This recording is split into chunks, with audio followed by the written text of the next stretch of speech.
Good evening, everyone. Let the record indicate it is 5 o'clock and the Warwick City Council Finance Committee is called to order. 1 second, Councilman, I'm going to start the broadcast. Okay. Okay, you're live on the Zoom meeting too. Good evening, everyone. Let the record indicate it is 5:01 p.m. and the Warwick City Council Finance Committee is called to order. Just so everyone is aware, when I am asking for comments from members of the public, and I will ask on at least 2 occasions, if there is no one looking to comment, we will not receive any response from the moderator. So once I've asked that twice with no response, I will simply move as no one heard. Okay, we good? Okay, a nod means yes, we're good. Yes, we're good means yes, we're good. Yes, we're good. Nod. There you go, Councilman. Okay, first item found on page 1, 2017-061, State of Rhode Island General Office Supplies, toner, and standard paper. No monies required. Any questions from members of the committee? Any questions from members of the public? I'm sorry, any questions from members of the council? Do we have any questions from members of the public? Do we have any questions from members of the public? Hearing none, I need a motion. Move for favorable action. Seconded. We have a motion for favorable. We have a second. All in favor? Aye. Thanks, Quentin. Thank you. Item number 2, 2019-052. That is found on page 15, and it is for Rescue Service Billing Administration. Who is going to be speaking to that from the Rescue Service? Is anyone here, anyone monitoring that's going to speak to 2019-052?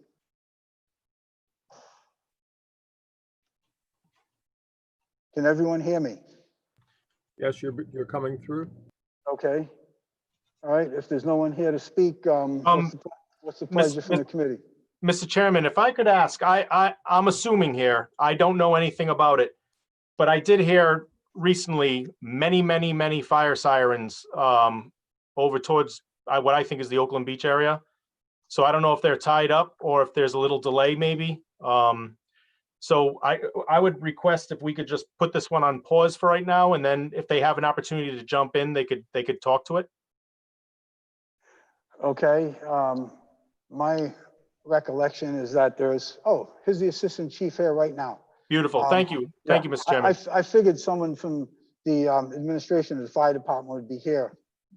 Chief, go ahead. We're on 2019-052, found on page 15. This actually isn't going to be us. This is going to be the finance department. They handle the billing for the rescue services. So I saw Lynn Prodger on earlier. I don't see her now, though. She would probably be the person. Okay, Lynn Prodger, are you here? Lynn was just having some technical difficulties. I just got off the phone with her. I think could Councilman just hold this for a second? Let's hold this and we will come back to it at the end of the calendar, okay? Thank you, Mr. Chairman. Yeah, you're welcome. You're welcome, Councilman. 2020-053, Security System Monitoring and Maintenance. DPW. Christy, identify yourself for the record. You're on mute, by the way. Christy?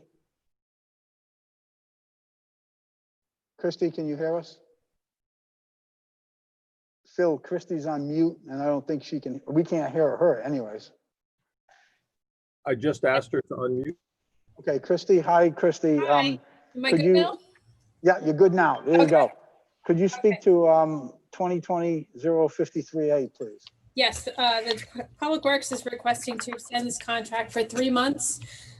We had gone out to bid and then realized that we needed to make a couple of changes to the language within the bid. So we rejected and are requesting to only extend the contract to the current vendor for 3 months in the amount of $1,153.05. Okay, thank you, Christie. Any questions from members of the committee? Any questions from members of the council? Any questions from members of the public? Do we have any questions from members of the public? So Christie, you're looking to extend this for 3 months because you needed to make some changes to the RFP Yes. And in the new bid. I'm sorry, Okay. this is actually also that the other departments that are following with the same bid, it's all for the same reason. Okay, okay, I'm fine with that. Hearing none, I need a motion. Move for favorable action. We have Seconded. we have a motion, we have a second, all in favor? Aye. Aye. Aye. Thank you. 2020-053B, Security System Monitoring and Maintenance. Christie, I'm sorry, well, maybe it is Christie, but it's in the Water Division. Who's speaking to this? Hello, Chairman. Yes, hi, Terry, go ahead. As Chrissy said, going to change Christie, RFP. Terry, just identify yourself for the record. I'm sorry, Chairman. Terry Petrello, Acting Chief of Water Department. Thank you. As Chrissy just said, changes to the RFP, we wishing to extend this contract for 3 months also. Thank you. Any questions from members of the committee? Just a Any quick questions? thing. Sir. Parks and Rec was Councilman- next. It was Parks and Rec was next, and then we were going to do water. Oh, okay, that's fine. We jumped ahead of it. Thank you, Councilman. Let's act on the water, seeing as we're on it now. Any questions from members of the committee? Any questions from members of the council? Any questions from members of the public? Do we have any questions from members of the public? Hearing none, I need a motion. I move favorable action. Seconded. We have a motion for favorable. We have a second. All in favor?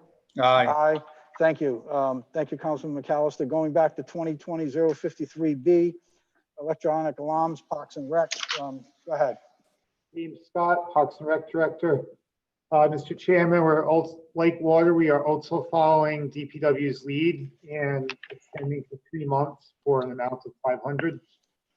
Thank you. Any questions from members of the committee? Any questions from members of the council? Any questions from members of the public?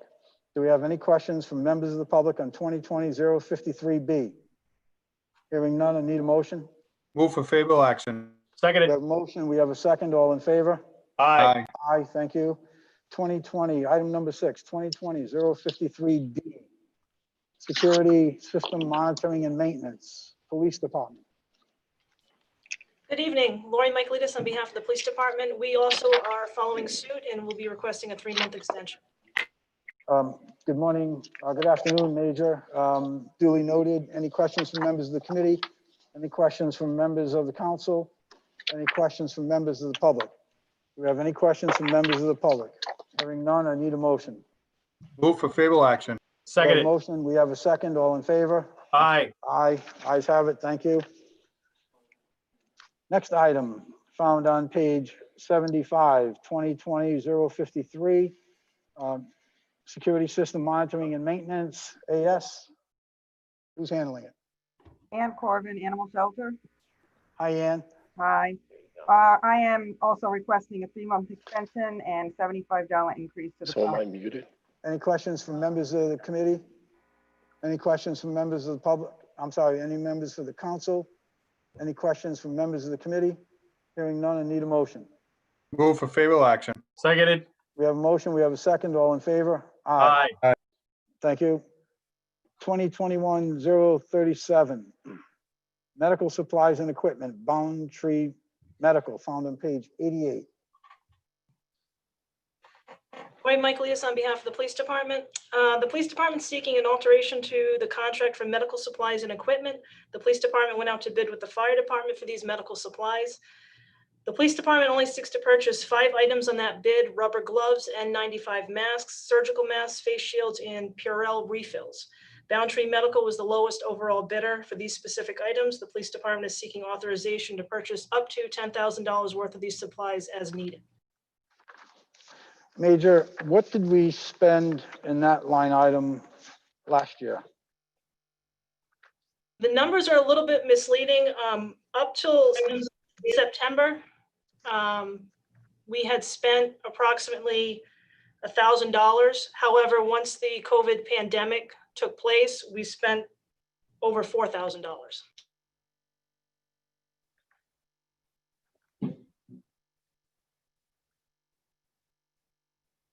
And so this is, you're looking for an extension of 1 year? Is that what you're looking for? The police department, I'm sorry, the fire department presented this at the last meeting. We didn't get ours on the docket, so we're following the fire department's suit.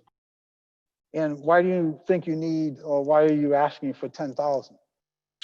In years past, we've always asked for 5,000 in this line item. Our officers are required to carry rubber gloves on them when responding to calls. The pandemic has forced us to go through these supplies at a much greater rate. We're also anticipating needing to increase our supply before the fall in case there's a second wave of the pandemic. So in the past, officers have used maybe 1 pair of gloves a shift. Now they're going through 5 or 6 pairs of gloves a shift in between different calls. So the need is there to buy the additional PPE. And these are just traditional rubber gloves? Medical grade rubber Yeah. gloves and masks and respirators. And is it also including the face shields too? Yes, it is. Okay.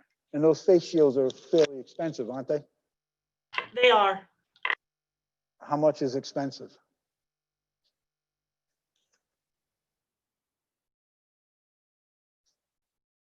So on the bid, I'm showing $3.49 a piece.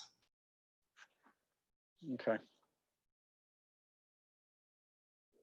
Any questions from members of the committee? Councilman McAllister. Thank you. Major, since these are all PPE purchases, do you think we'll receive any funds from the state to help us with these purchases?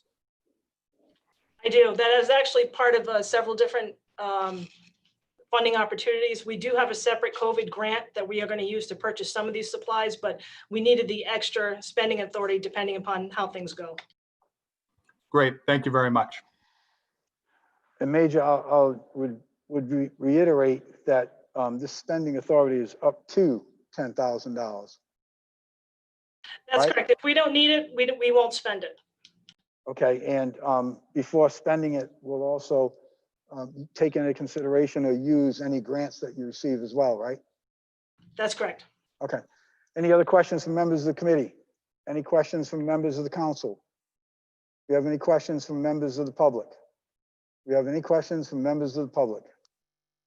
Hearing none, I need a motion. Move for favorable action. We have a motion, we have a second. Seconded. We have a second. All in favor? Aye. Aye. Aye. Thank you. Ayes have it. Item 2022-84, found on page 129, purchase police interceptor utility vehicles. Major, Colonel Rathman for the Police Department. I'll be handling all this, Councilman. good evening, Colonel. Good evening, sir. You got the stage, sir. Go ahead. Thank you. In February, the Police Department went out to bid for new police vehicles under bid 2022-84. Those bid specifications were reviewed back in the winter of 2019 to assess each line item on the RFP in an effort to reduce costs wherever possible. Some of the changes we made from previous bid specs that included removing custom paint as an option. We pulled the push bumpers as add-on items, and we also did not include new radios or radar units in these new SUVs to further reduce costs. As part of our review for the bid specs, we looked at additional safety features to aid in reducing crashes, improving officer safety, and lessening overall wear and tear in the vehicle by including options such as pre-collision assist that detects potential collisions with both vehicles and pedestrians and alerts by flashing a warning on the instrument cluster, emitting an audible alert. And if corrective action isn't taken by the operator or the officer and a collision is imminent, brakes can be applied automatically by the vehicle system. We also looked at the police perimeter alert, which is included in this bid, which includes blind spot information sensors around 270-degree monitoring of the vehicle when the vehicle's parked to prevent anybody from approaching the vehicle unannounced or unseen. And we looked at the engine idle feature, which included not only saves gas, but allows our cruisers to be more secure. This option is designed that the vehicle's engine and critical accessories remain active while the feature is engaged. You also put the cruiser in park, activate the secure idle option, and turn the ignition off, removing the key. This prevents the vehicle from being moved by an unauthorized person. It would stall out if that was the case. Once the RFP was received, we received 4 bids from 3 vendors for 11 vehicles. Based on a review of the bids, the police department's recommending that the bid be awarded to Tasker Ford as the lowest qualified overall bidder to purchase the 11 new vehicles. If this purchase is approved, all the vehicles will be used by frontline patrol personnel under the department's police management plan. replacing cruisers with and from model years 2014 to 2016 that have high odometer and engine hour mileage totals. The 11 frontline patrol vehicles that are replaced will be repurposed as community policing vehicles, SRO vehicles, and detective vehicles. Vehicles replaced would include several cars that include model years going back to 2006 to 2011. In some instances, those older vehicles are going to be given to other city departments that are until they're no longer serviceable. This request to purchase 11 patrols cars is not one we take lightly without extensive consideration of the cost that's associated. We have looked at where and we could cut options and cost and are submitting what we feel is the best possible proposal that ensures that we maintain our fleet of frontline patrol cars.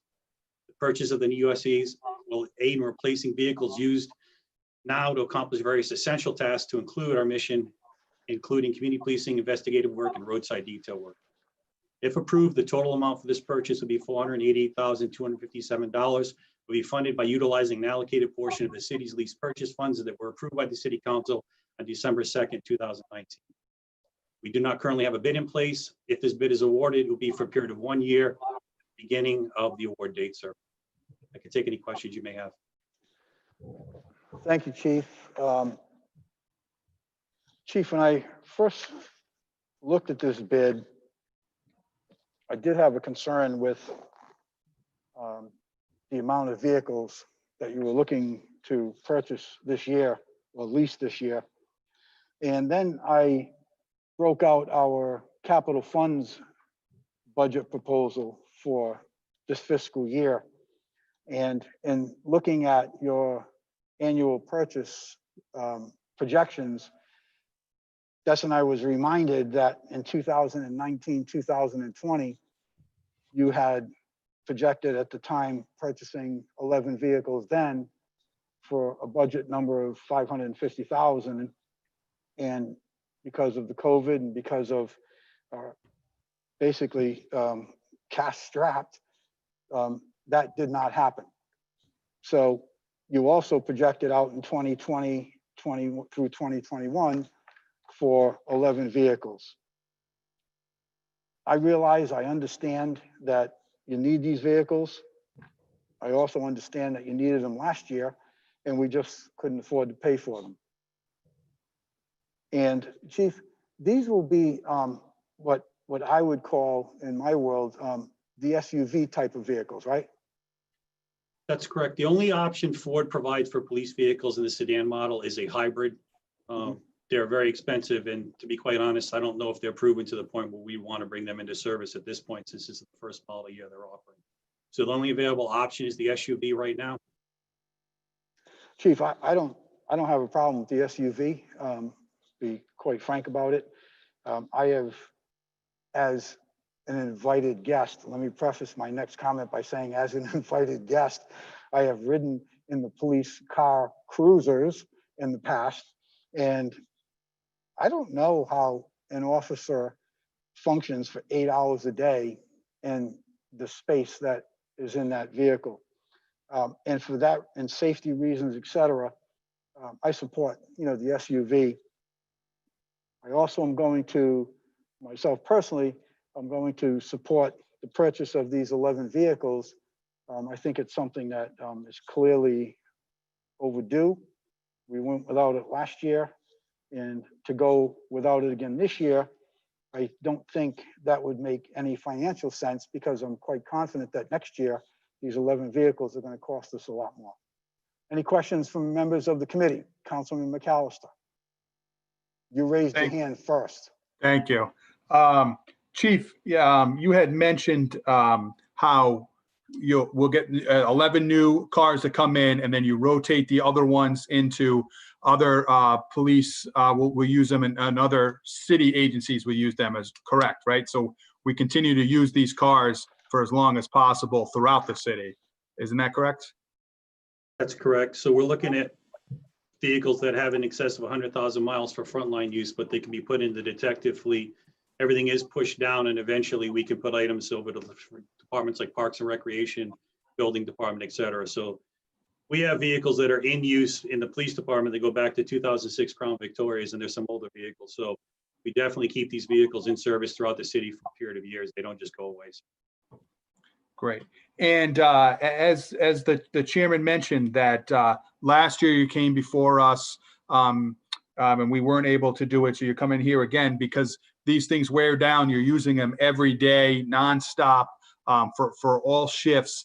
And I believe it was probably 6 or 7 years ago that Providence had to make a huge purchase because they weren't doing this every couple of years, buying 11 here, 11 there. They just kind of pushed it out, and all of a sudden they were short, and they had to buy something like 100 vehicles, and it was, you know, millions of dollars and stuff like that.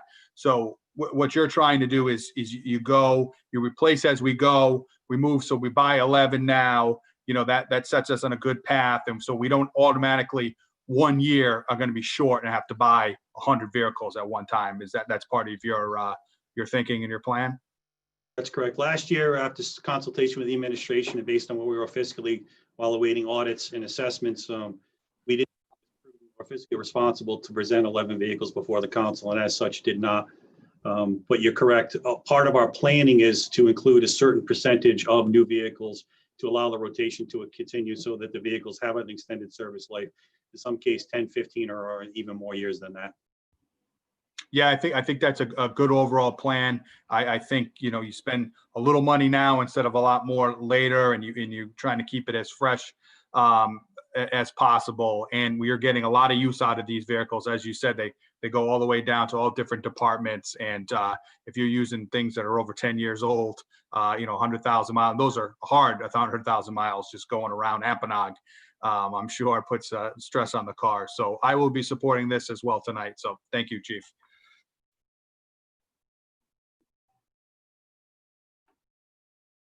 Councilman Howe, please, go ahead. Making sure you see my hands there, Mr. Chairman. Yeah, I saw that hand, sir. But what I did was I forgot to unmute myself. I know it's uncommon that I'm muted, but I was. Not always a bad thing. Thank you, Mr. Chairman. Chief, first I want to just start by saying, you know, I'll address this to all the departments, but I know that your department last year taking a cut or taking a break from purchasing new vehicles, and then we're hit with the pandemic. You guys continued operating without missing a beat, and I can't thank you enough. I know I'm speaking on behalf of all the citizens, but I'll speak on behalf of the Ward 3 citizens. We can't thank you enough for what your department has maintained through last year, the challenges we face as a city. I know that the mayor set forward this do more with less, let's look outside the box, and all the departments have taken it on. Chief, you and your administrative team took it on, and you guys have done great. DPW, Matt Salitro has taken it on, and he's done great, as did the fire department and all departments. So I certainly don't want to disregard. So this is wonderful that you're coming with us. I love the new safety features. I know that you went in detail about what the safety features are. I love that it's more protection for our police officers. I love that it's more protection for our citizens. And more importantly, it definitely is overall more protection for our city. So Chief, thank you so much. And I will be supporting this. Thank you.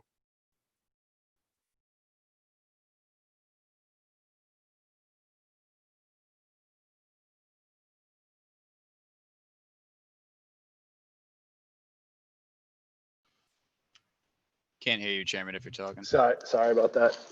No, I was clicking on the wrong button to unmute here. Chief, I just wanted to follow up with some of the things the council members have been saying. In particular, you not having vehicles last year or getting new vehicles last year. Over the years, you followed a lease purchase, and your predecessor had followed a lease purchase. And that works well because you don't end up in a situation where you don't have enough vehicles because they're out of service. In this case, could you tell us how many vehicles you have total right now on the road? So on the patrol side of the house, I have 26 patrol vehicles. These 11 will be supplementing that fleet. Okay. Overall fleet, I can give you the total numbers, but I'm somewhere between 40 and 50 vehicles if you include everything, to include trailers, et cetera, on the insurance data. I put a request in for those updated data. We have 26 patrol vehicles. That doesn't count traffic, policing supervisors, et cetera, though. And when you're talking about a big picture for the city, I think one of the issues is that these vehicles, as Councilman McAllister pointed out, and Councilman Lattisaw, is that these vehicles go to other departments like the building department for inspections. So it's really a 2-for-1. You're buying one vehicle, but you're really helping out two departments.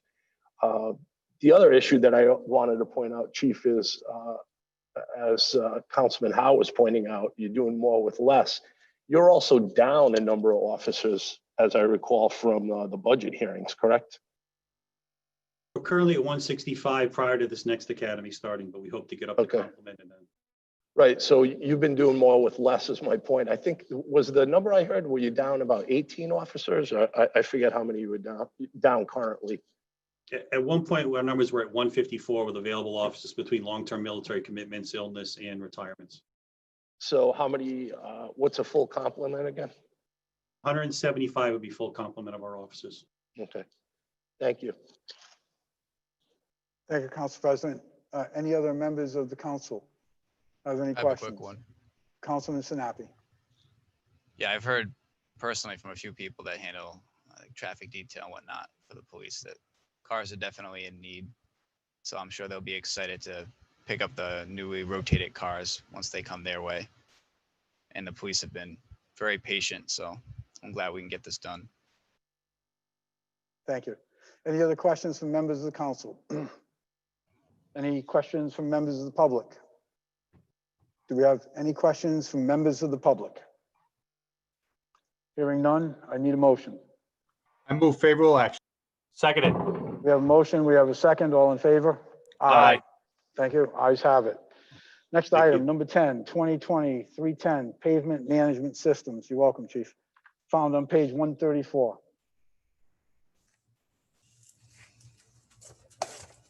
The Public Works Department is requesting to award this bid to Beta Group Incorporated. This is a one-time purchase in the amount of $98,698 for the pavement management systems. While they weren't the lowest bidder, they are the most qualified overall. And included in your bid package, there's the breakdown of the 5 categories that they were scored in, and Beta came out on top with 95 points. And if there's any questions on that, I will turn it over to the director. Well, thank you, Christy. So to save us some time from going through all the paperwork, can you give us the short version of why you have determined that Beta Group is, while they're not the lowest bidder, they're more qualified than the other bidders? Beta Group we've actually worked with them previously. They are familiar with the city GIS system. They worked on the mapping and inspection of our stormwater system, and it's an easy transition for them to accomplish in a timely manner. As well, out of the 5 categories, technical approach, qualifications of key personnel, past performance, and cost and quality, they did score 95. The second bidder came in with 91 points. So the department feels that this award to Beta Group will be a smooth process for the city, getting our streets, what's the word I'm looking for? Getting our streets scanned and Evaluated. That's what I was looking for. Correct. Okay, so this pavement management system, this will be essentially going through every street in the city and assessing the condition of the streets and assigning a schedule, I guess, of whatever required maintenance to those streets, and compiling a list to move forward with repairs, resurfacing, total redos. Is that what this is going to accomplish? So, Councilman, this is a pavement condition index. They're going to go through every city-owned street in the right-of-way, curb to curb. What they're going to do is they're going to assign a numerical value to the street. From that, it'll be incorporated into GIS. One of the main reasons that we did pick the Beta Group was because they have already worked on our stormwater management plans, systems, and outfalls. So we'll be able to interface both the pavement condition index contract as well as the stormwater, integrate both of them, making it a better tool for the city. At the end of this operation, what we'll have is a comprehensive look at every single road in the right of ways in the city of Warwick that are owned. And we'll be able to say, okay, Sandy Lane can last 10 years, whereas West Shore Road, sorry, bad example, Church Ave needs a redo within the next 4 years. So, and also it'll tell us what type of operation to put on the road, i.e. do we do crack sealing? Do we do a mill and overlay, full depth reclamation, things of that nature? So instead of guessing and saying this road's in bad shape, that road possibly could use it, we'll have a professional engineering services firm tell us exactly what is needed. We have close to 500 miles of roads in the city, as you know, so it's definitely warranted.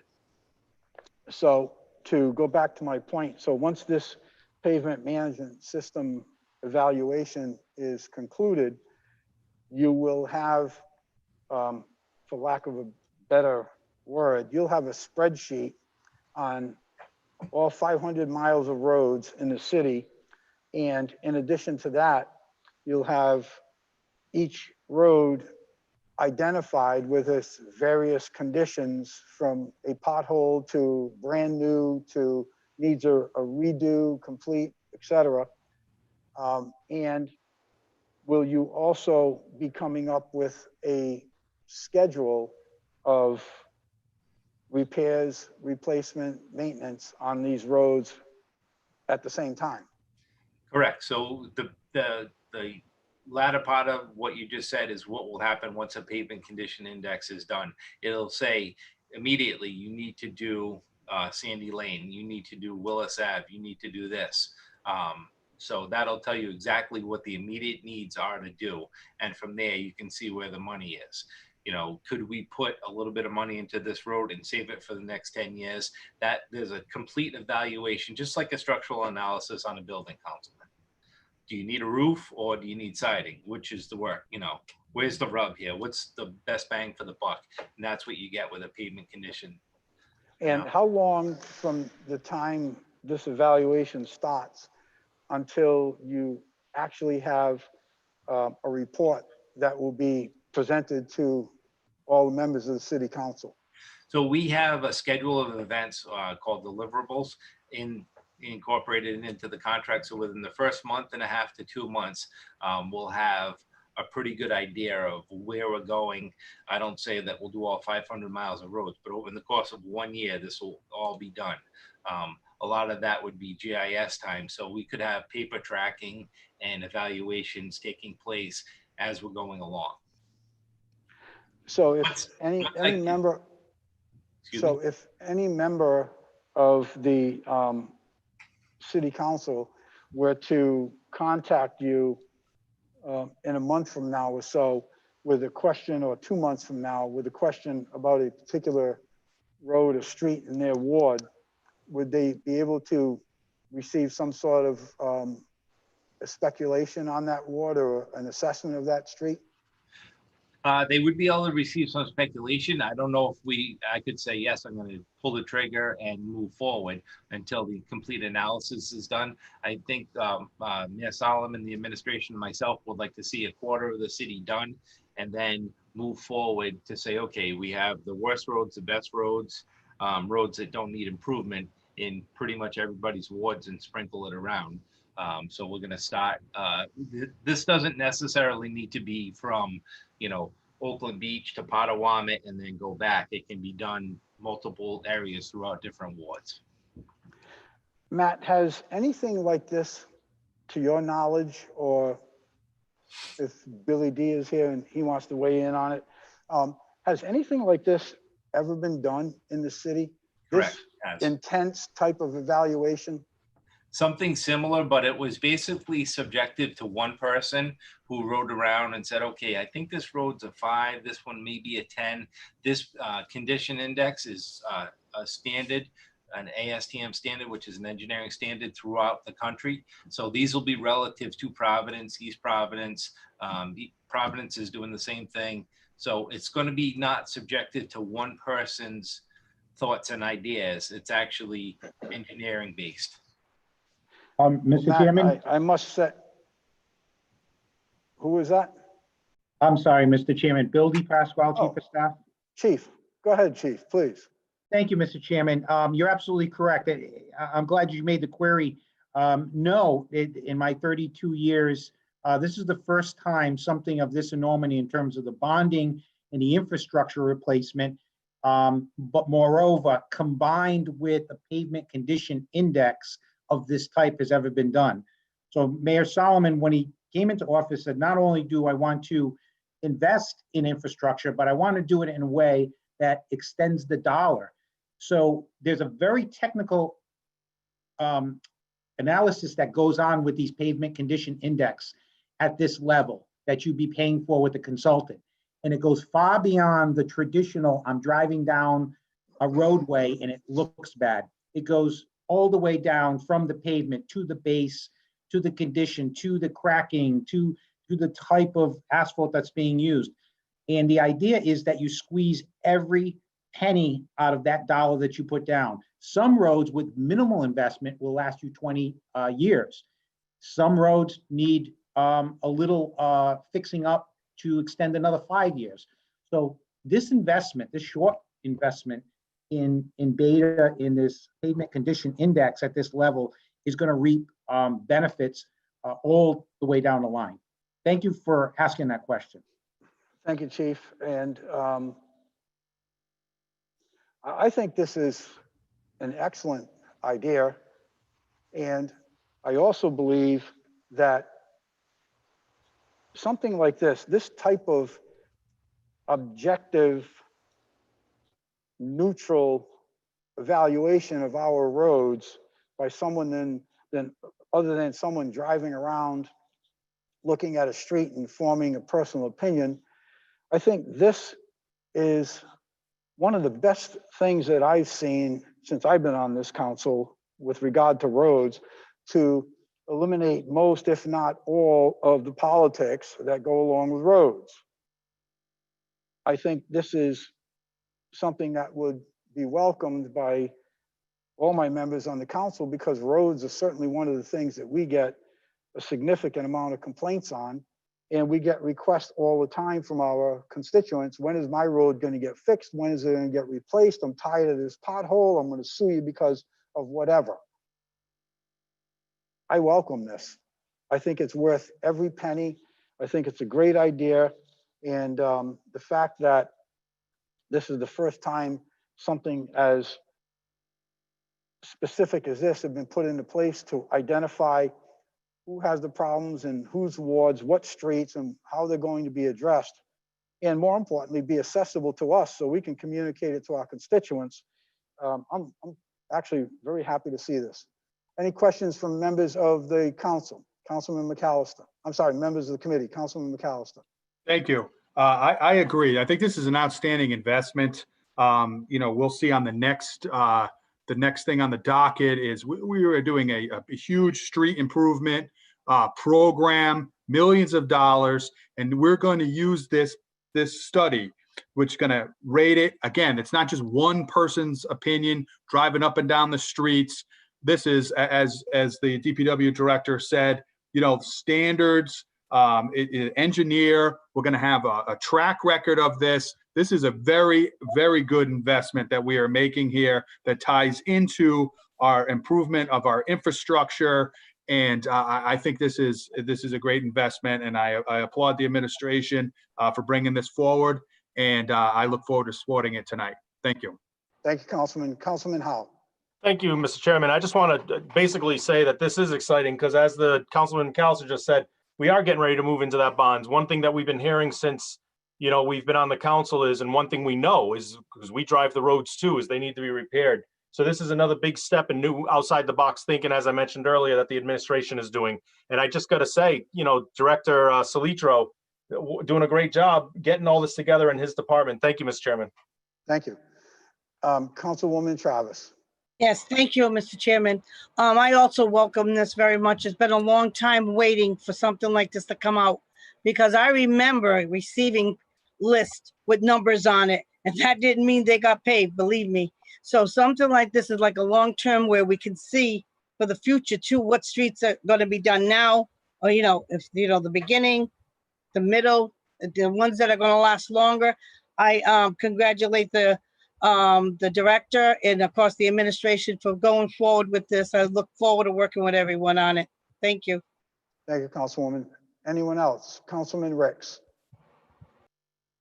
Thank you. I'd like to briefly echo my colleagues. Excellent job, Director. Excellent job for the mayor and chief of staff to make this a priority as well. It wasn't that long ago that we had all of these streets across the city being half paved. Thankfully, that changed with Mayor Solomon when he moved to a policy of doing the curb to curb paving. Now, when I take a look at a road, some of these roads that were paved on one side 5-10 years ago, I'm seeing that the side that was paved is starting to fall apart. And I, as a layperson, I have no idea whether it would be efficient or inefficient to just repave the other side that was never paved at that time. Maybe in some cases going 30, even 40 years without paving on one side, or if it would be a best practice to just pave curb to curb those roads in particular. But I'm a layperson, and similarly, I don't think that it should be up to just one person evaluating, one person looking at every single road in the city to try to subjectively make these dollars go as far as they can. So this bid, a little under $100,000, when we're looking at paving spending coming up in the amount of approximately $10 million, a little less than 1% of that, to put it in the scale, a little less than 1% of what we're spending on the upcoming paving to make sure that we're doing it right, making sure that the money is going as far as it can. That's fantastic. That's making everything much more efficient. Thank you. Thank you, Councilman. Any other members of the council? Council President Marola. Thank you, Mr. Chair. I can remember a time when there was $100,000 in the repaving budget. So to have multi-million is always good news. I did have a question quickly for the director, if he's still on, through the chair. Yes, sir. Yes. So I know that you're going to evaluate the road conditions and we're going to grade them. How does that factor in for, and you've been doing a good job with piggybacking on some of the other projects for utilities when they come in, it might be National Grid or something like that.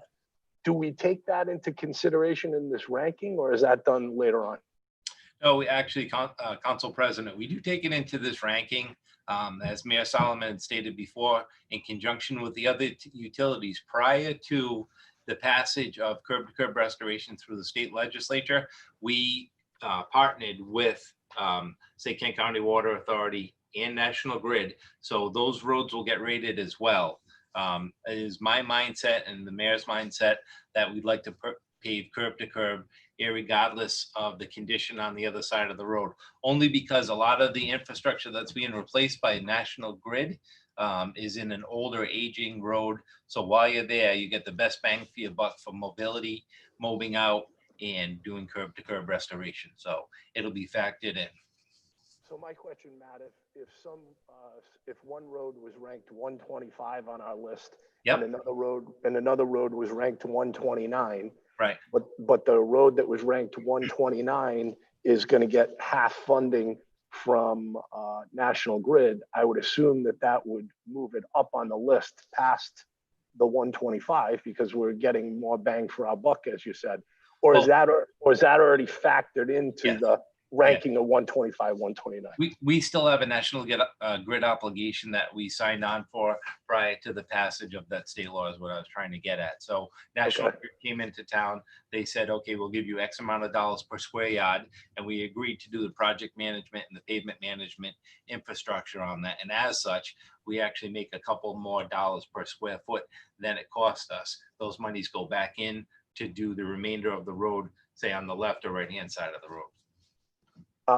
So we should expect that just because a road is ranked with a certain number, if fortuitously it happens to have the benefit of National Grid coming in, that's going to take a priority over another road because of the funding formula.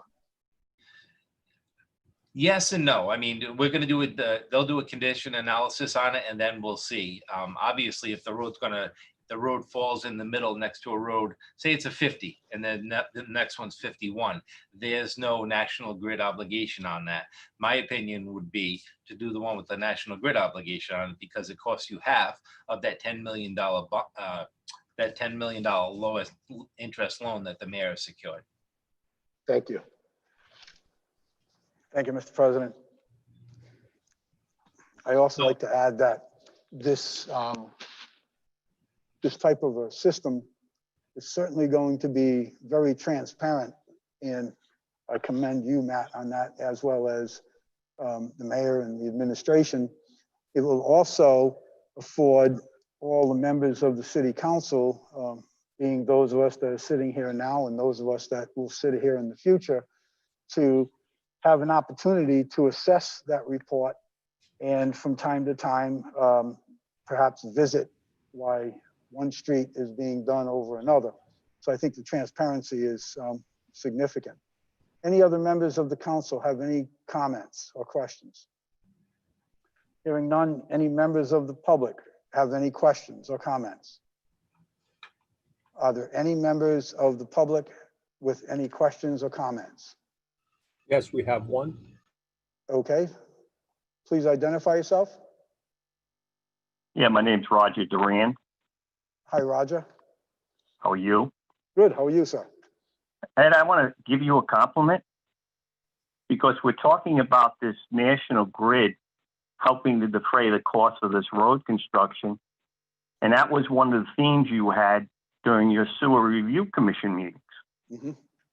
So I know you were very active on that and you participated. You and I had a lot of disagreements, as we remember, Ed. Let's not sugarcoat it. I don't remember that, Roger. Yes, let's not sugarcoat it. But I will give you a tip of a hat because I know you were instrumental in getting in touch with the state politicians to have them National Grid help defray the cost of the roads. Thank you. So I just want to give you a tip of the hat. Thank you. Any other comments from members of the public? Hearing none, I need a motion on 2020-310. I move favorable action. Seconded. We have a motion favorable. We have a second. All in favor? Aye. Aye. Thank you. Next item, found on page 139, 2021-030, street improvements. Christy, Matt, who's going to take it? I'll start off. First Okay. off, I would like to amend the dollar amount simply because the last bid is utilizing the same funds. So this dollar amount needs to be amended to $9,901,302. Okay, so And that noted. takes into account the 98,698 from the previous bid. Okay, so is that the only amendment to this, Christy? Yes. Okay, Madam Clerk, I need a PCR on this. PCR 6120. This will now be referenced as PCR 6120. The amendment will be to reduce the amount to $9,901,302.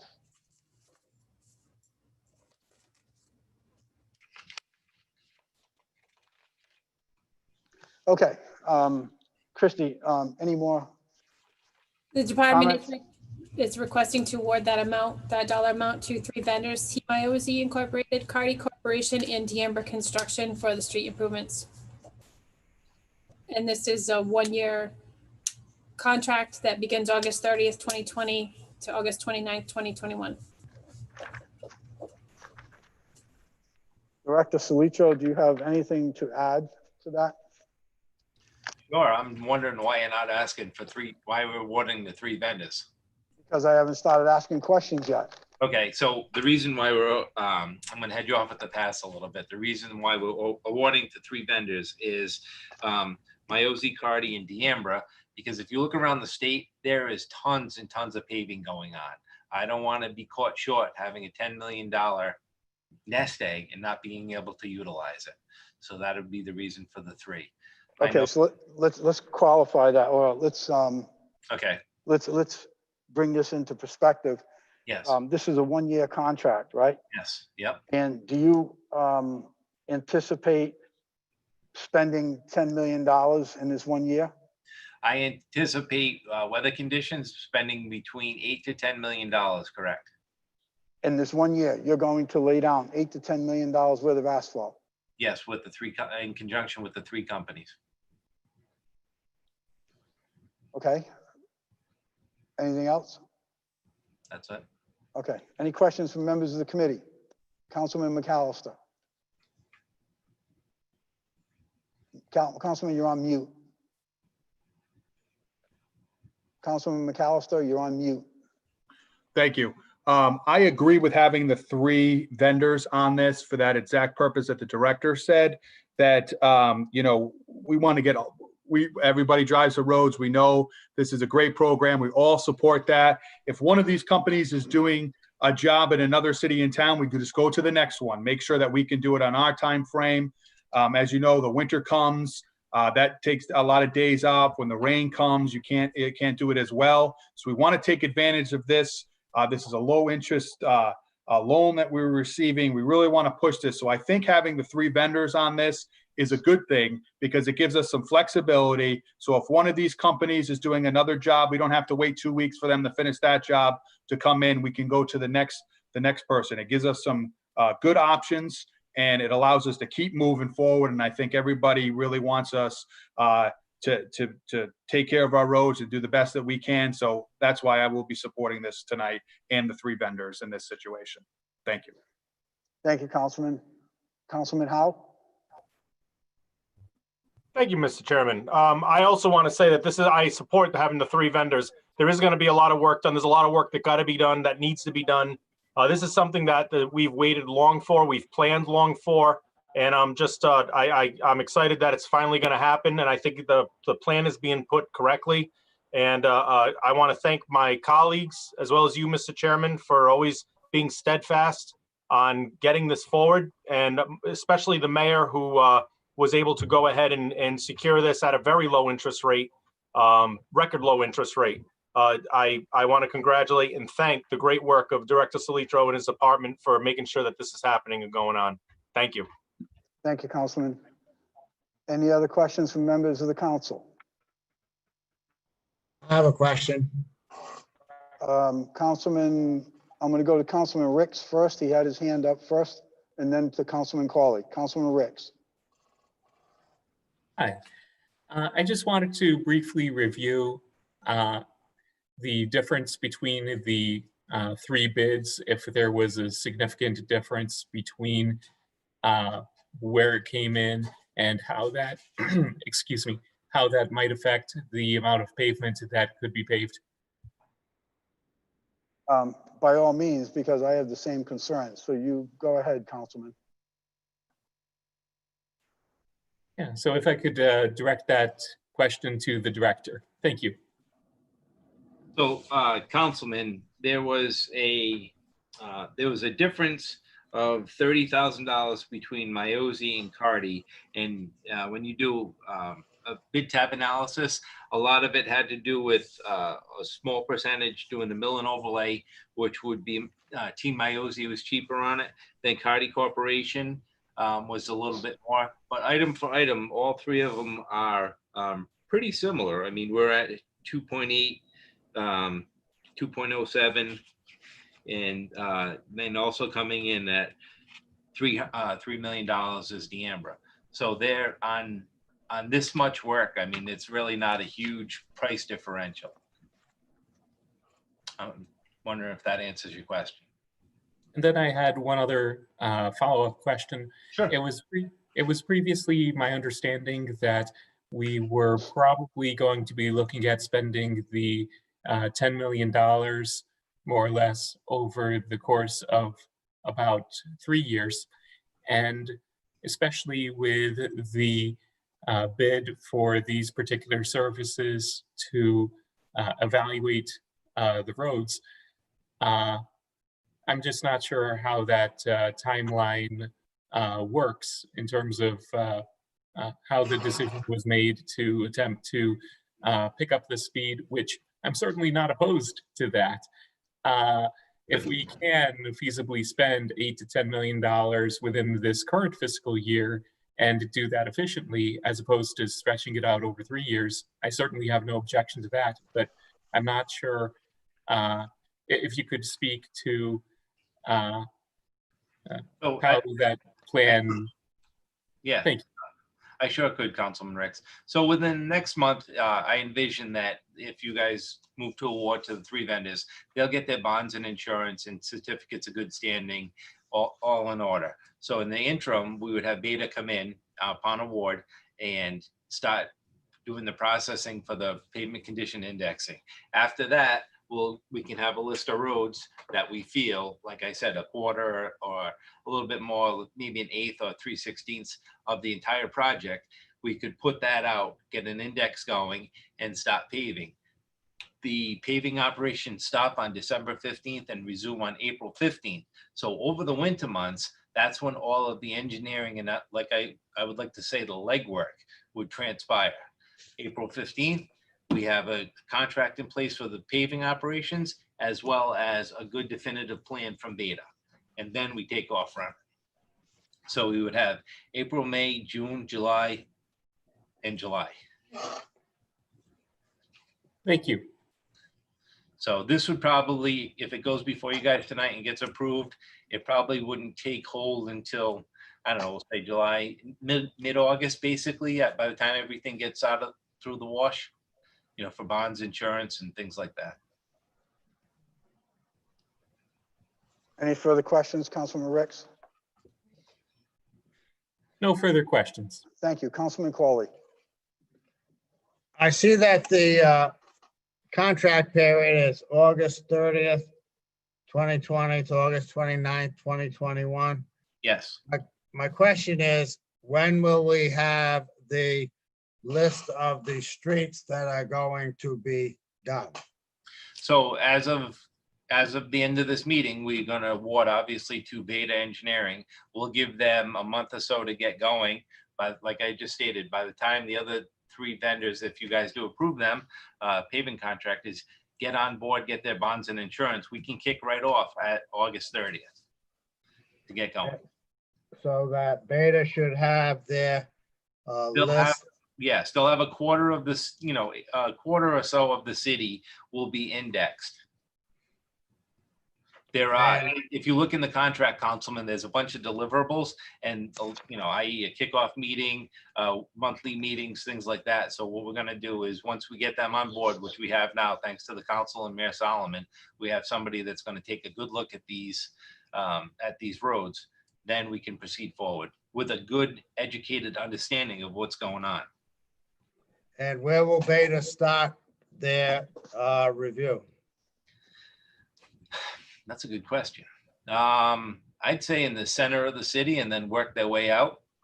You know, there's a lot of roads. Councilman McAllister just got quite a bit done in the last couple of years.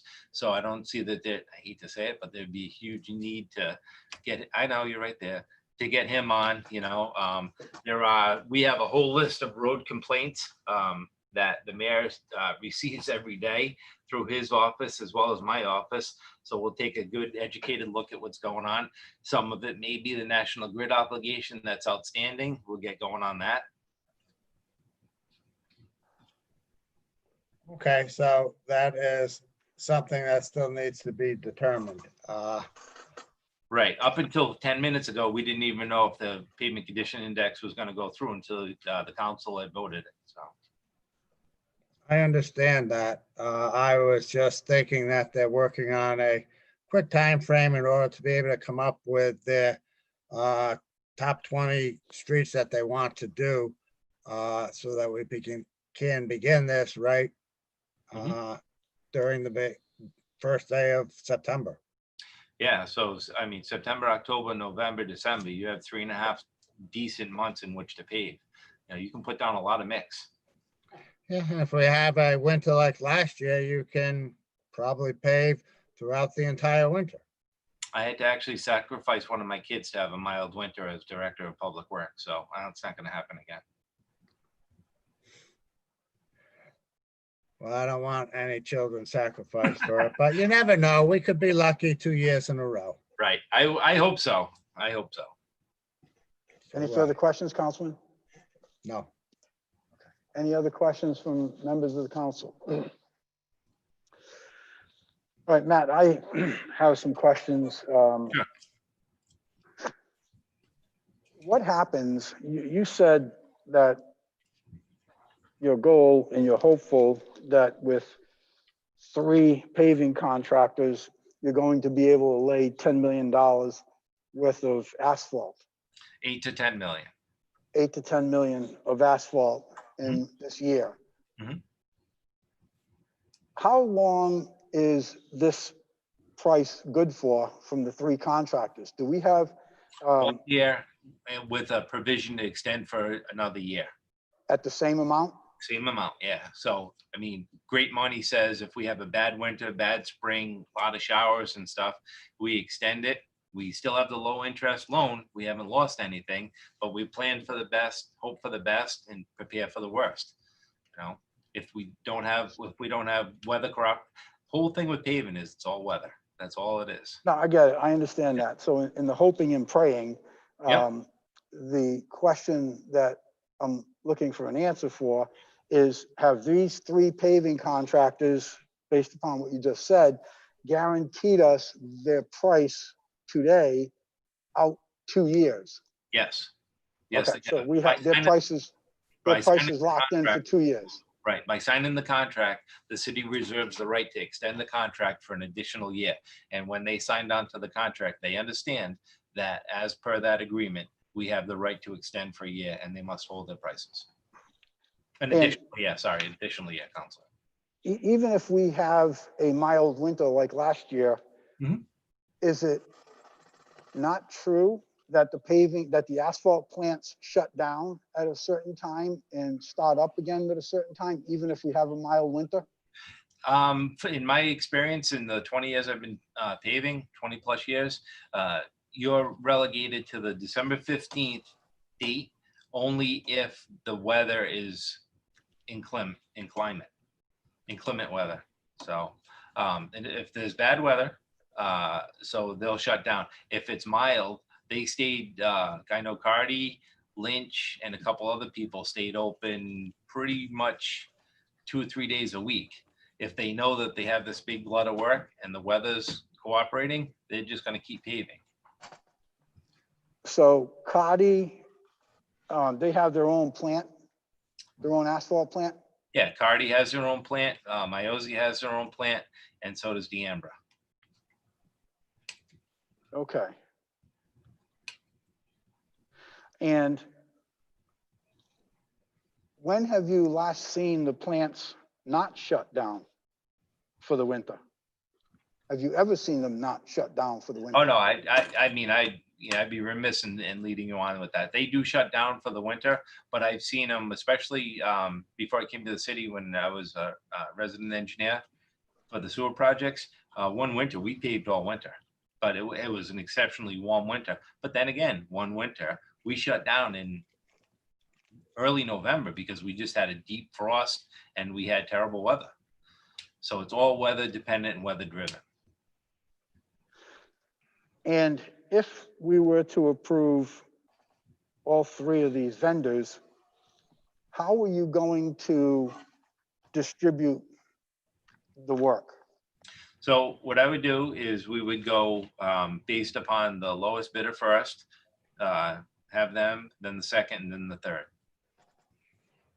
So in other words, if I called up T. Miozy and said, okay, I need to get, I don't know, 6,000 tons down in a month, and he said, Matt, I'm working in Pawtucket on 95, I can't get to you, I go to the second bidder. If he can't get there, then we go to the third bidder.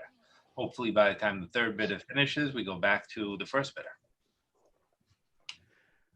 Well, you see, therein lies where I have a problem. Okay. Because over the last 3+ years, not just myself, but other colleagues on the city council, we have made it a point to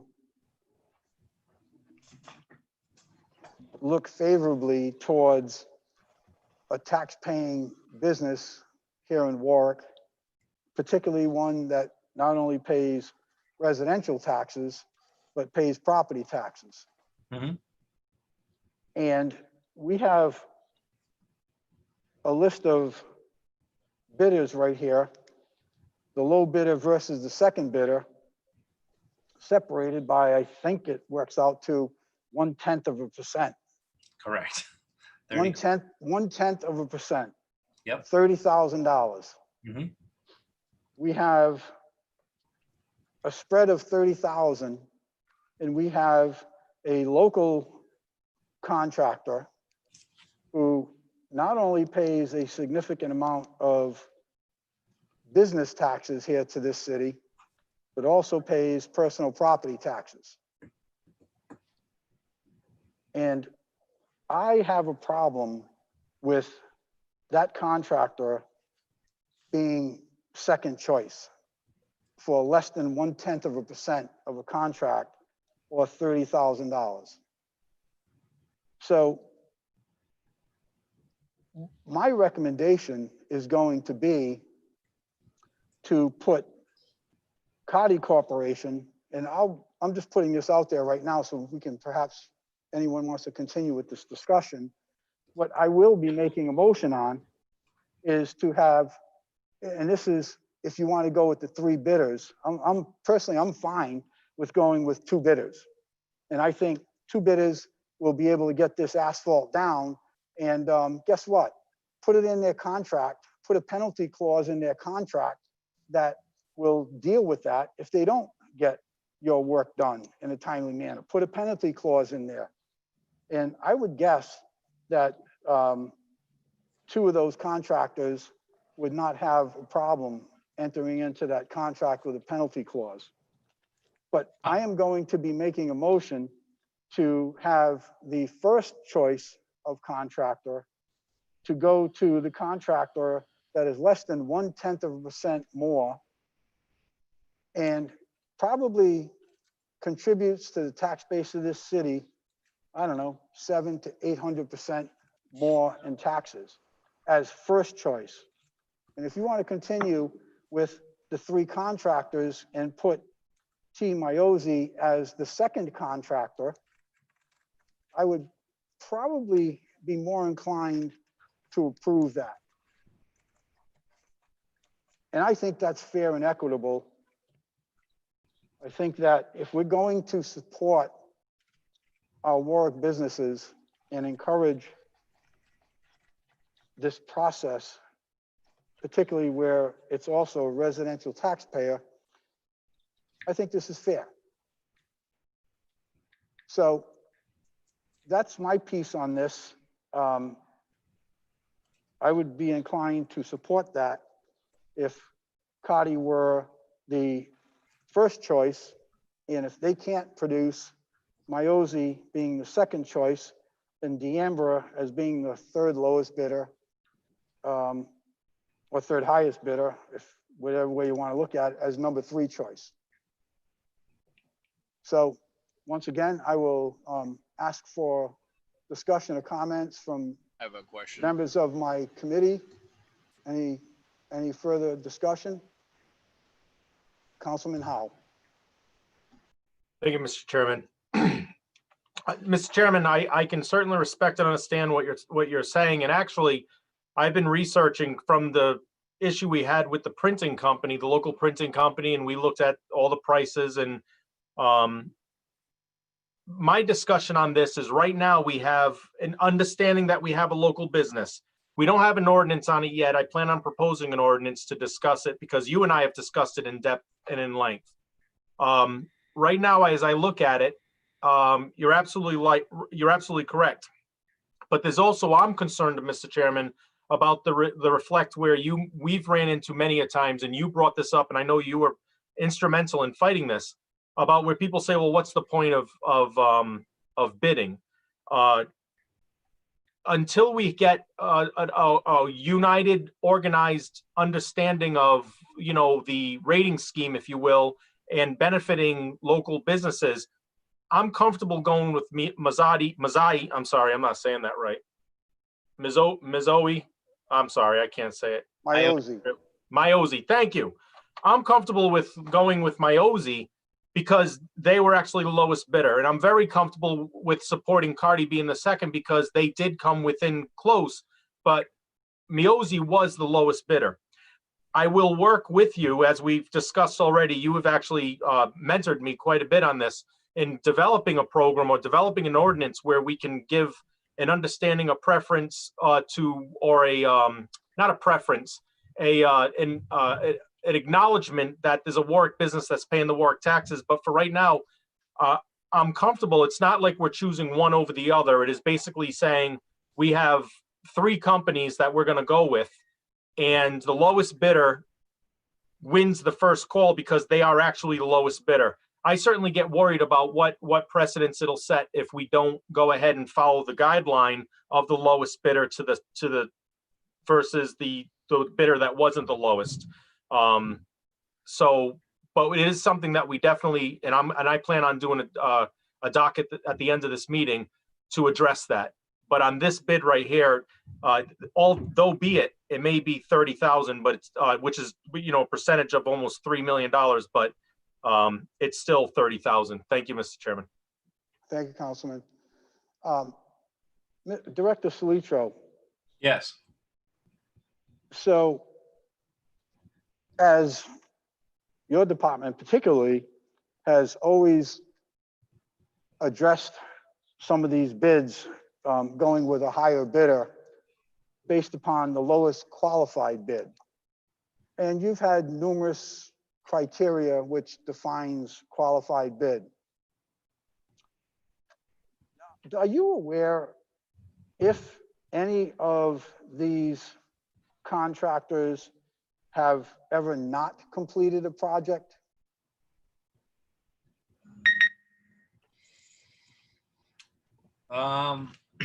I can only speak for the 2 people that I've worked with before, which was D'Amber Construction through the Warwick Sewer Authority, and a paving contract, and Cardi Corporation.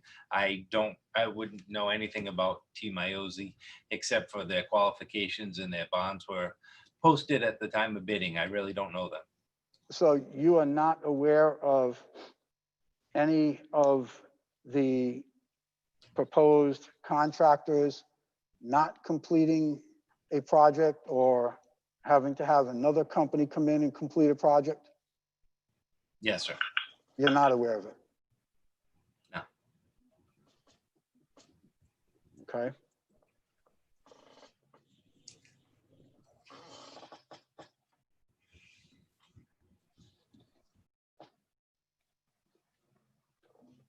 Director, how would you, Director Solitro, if you would, how would you classify a qualified bidder? Or how would you disqualify a bidder? How would I disqualify a bidder? What would be your criteria for saying one vendor is more qualified than another? Would previous performance have anything to do with that?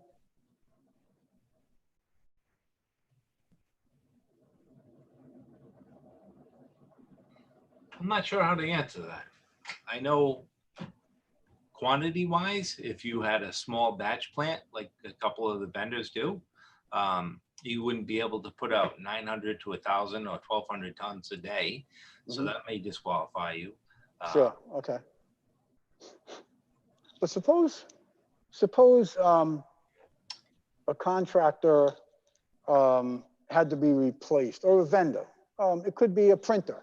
Suppose a printer, printing company had to be replaced for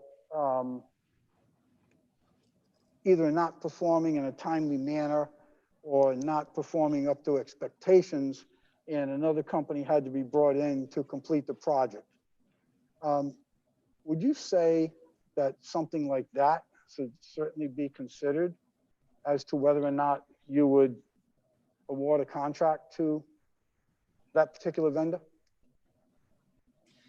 They perform, each of these vendors performs throughout the state for different municipalities. So to get a performance bond, I don't think they could get bonded if they weren't, even if it was just for a printer. You wouldn't, as an insurer, I don't believe that you would be able to get a performance bond if you were lacking and you were insufficient in your work. All right, I mean, that's a very good point regarding the performance bond. And I know in my industry that if you do not complete a contract or you are removed from that project for any reason and your bond is revoked, that certainly wreaks havoc with you ever being awarded bids from any government entities. And that's a good point. I hadn't thought of that. So you kind of direct me into my next question. Are you aware of any of these 3 companies that have ever had their bonds revoked? No, sir. Okay. Okay. So I've got the answers on all of my questions noted. Thank you, Director. You're welcome. Any other questions from members of the council? Councilman McAllister. Thank you. I'm along the lines with what Councilman Howe was speaking about how, you know, we've been trying to get more bidders, more people bidding into these contracts across, not just for paving, but across the thing. And, you know, if they come in as the lowest bidder and then we kind of change it up at the last minute on them, not this particular case, but on any particular case, that may discourage people to bid in the future. I like the idea of supporting the Warwick business. I think that the chairman made a good point of that they're here, they're paying residential taxes, they're paying commercial taxes, they're providing jobs. But I think we should have some type of legislation that says when we put out the RFPs in the bidding process, when we are ranking, when we are going through our assessments and we're coming up with a score, that a Warwick company gets X. So everybody knows when they're bidding on that a local company is going to get, you know, 1 point extra or whatever it is, just so it's laid out so everybody knows when we're going through that. We don't have that at this time. So I'm just a little concerned of changing things up and not giving it to the lowest bidder. I think I totally agree. I would like to get the Warwick business if we want more Warwick business to apply. So I think we should, and I know Councilman Howe said he's looking at docketing something. I'd like to be included on that. Let everybody know going in, you know, we want Warwick businesses to bid, and we'll come up with a formula or a ranking system, just so everybody knows that when you bid for a job, if a Warwick company comes, they get X amount of points going in. We know that. You know, we'll work on the legislation, we'll work on the actual language, but I just want it so it's across the board. Everybody knows going in. This wasn't when this RFP went out, we didn't have anything that said if you're a Warwick company, you get an additional things. We're asking for your lowest bid, qualified bids, and that's what we received. So that's my thinking on that. You know, I would like to talk with the council and we come up with some legislation that will support our Warwick companies. But for this particular thing, that's my only concern. We don't want to discourage people from voting, from bidding in the future. We're trying to get more bidders. You know, we had a number of people that bid on this. They gave us their qualified, the DPW director said they are qualified bidders. And, you know, this is a big project. I think there's going to be a lot of work. And I think, you know, Cardi does excellent work, and I know that, and they're a local company, has nothing to do with that company. I'm just saying we want to be consistent. And if we're going to give extra points to a local company, everybody should know that going in when the RFP goes out. They should know that when they were bidding. That wasn't in place at this time. So I'm a little hesitant of kind of changing it up right now. when we're looking at this particular bid. Thank you, Councilman. I just have a quick one. Go ahead, Councilman Fanapi. I was just gonna say, based on the back and forth between you and the director, it sounds like whether or not the business is a local one is not part of the criteria. And Steve and Tim kind of hit the nail on the head. If it's not part of the criteria right now, I think it's inappropriate for us to change the name of the game after they've kind of already placed all their cards on the table. Although I think it makes perfect sense to do it going forward with an established criteria, and it's laudable and it's helpful. I mean, we represent Warwick. I'd rather help Warwick, frankly, but I also don't want to change the game in the middle of it. Thank you, Councilman Qualley. I think given the scope of the project, I'd like to see all three companies working at the same time because we have, I don't know that we've ever tried such an aggressive paving program, and it seems like there would be plenty of work to keep all three of them working. So I think it might be a distinction without a difference if we are working to try to have this completed within the year. Council President Marola. Thank you, Mr. Chair. I'd like to echo everybody's sentiments that I think you should go with local business. I do think it's a good idea to have an ordinance on that issue. Whether that can be worked out with bid procedures because that's controlled by the state, that should be an interesting question. And at $10 million, I know there was a concern about all these asphalt plants being able to produce that much because that is an aggressive paving schedule. I was going to ask Matt, what's the difference in the size between these companies? I mean, does one have an asphalt plant that could put out more than another? Are they about the same, or who's bigger?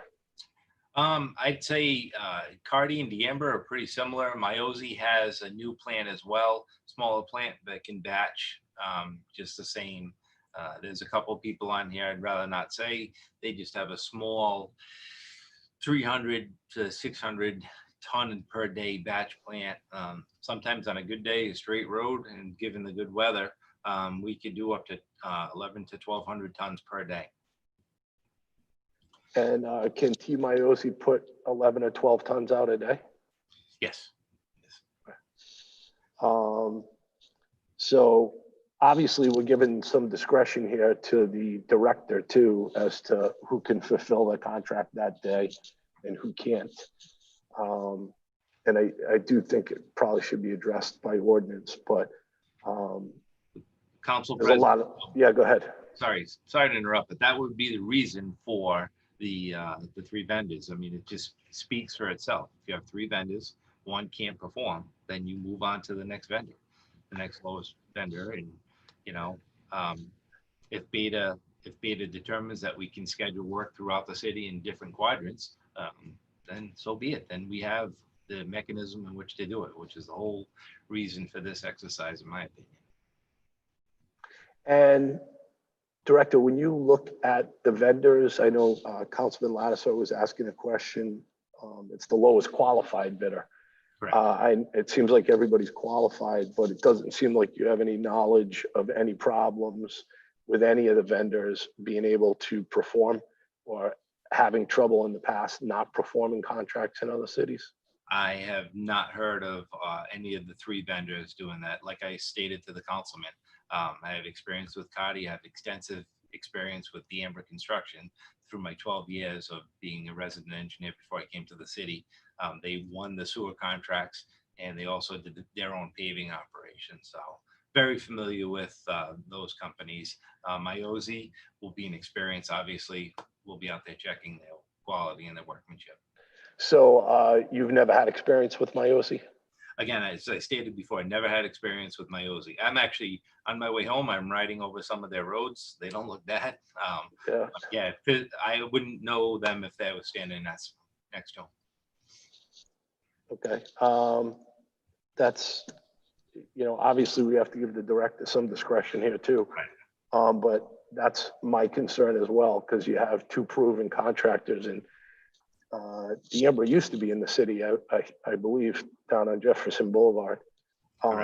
And I think we've had good experiences with both those vendors. I just, on a $10 million project, to get all of our asphalt from one vendor that we haven't used before, is a little bit of a concern. And I would say to the director to maybe use your discretion here to start, because that's the one thing that you don't need is a project not appropriately done or not being able to be completed when you have, great opportunity to get a lot of roads done. So, Council President, sorry to interrupt, but I did check with a few other directors about my OZ, and they seem to have no problem with them. But again, I physically have never worked with them. Okay.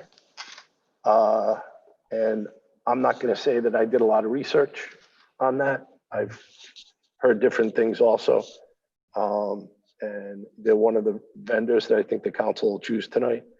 But it is a little disconcerting that we're using them for the first time on such a massive project.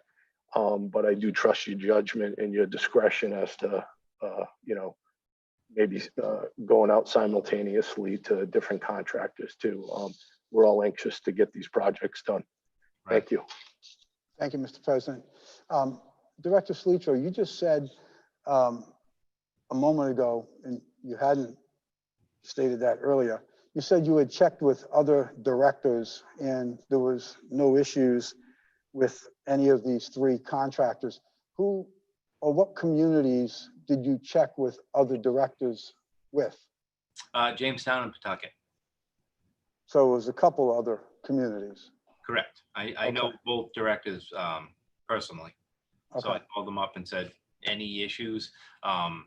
They were not aware of any, as I am not. So when the first question arose, you said, did anyone ever default or not perform? To the best of my knowledge, talking to two other communities, they have not. Okay. Thank you. I do have your answers duly noted. Is Chief of Staff still present in the meeting?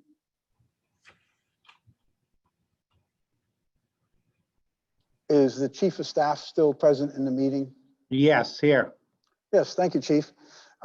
Chief, are you aware of, a lot of conversation has been taken on here, and I agree with completely about, being confident we're going to be able to complete, $10 million worth of roads in a couple of 2-3 years, or $8 to $10 million worth of roads in the next couple 2-3 years. And a lot of that, of course, comes down to a whole bunch of variables and companies' size and abilities to produce. It also comes down to expectations of quality work, asphalt, et cetera, et cetera.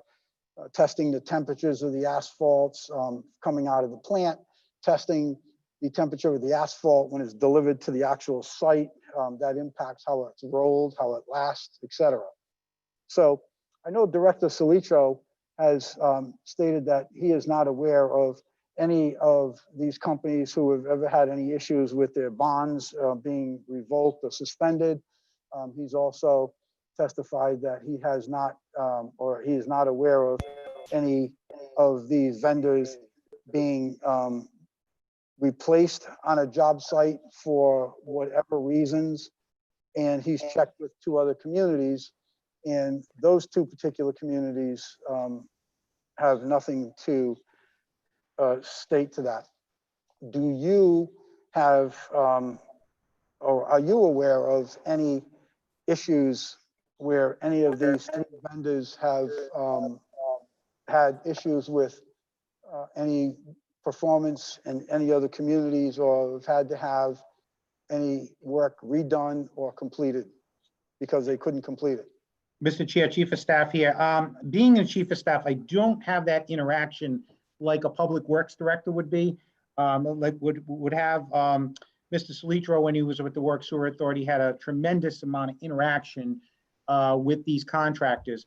I will say in my former life as a planning director, we were in the business of creating new roads through subdivision. I do not have any personal knowledge that any one of these three fantastic contractors couldn't perform.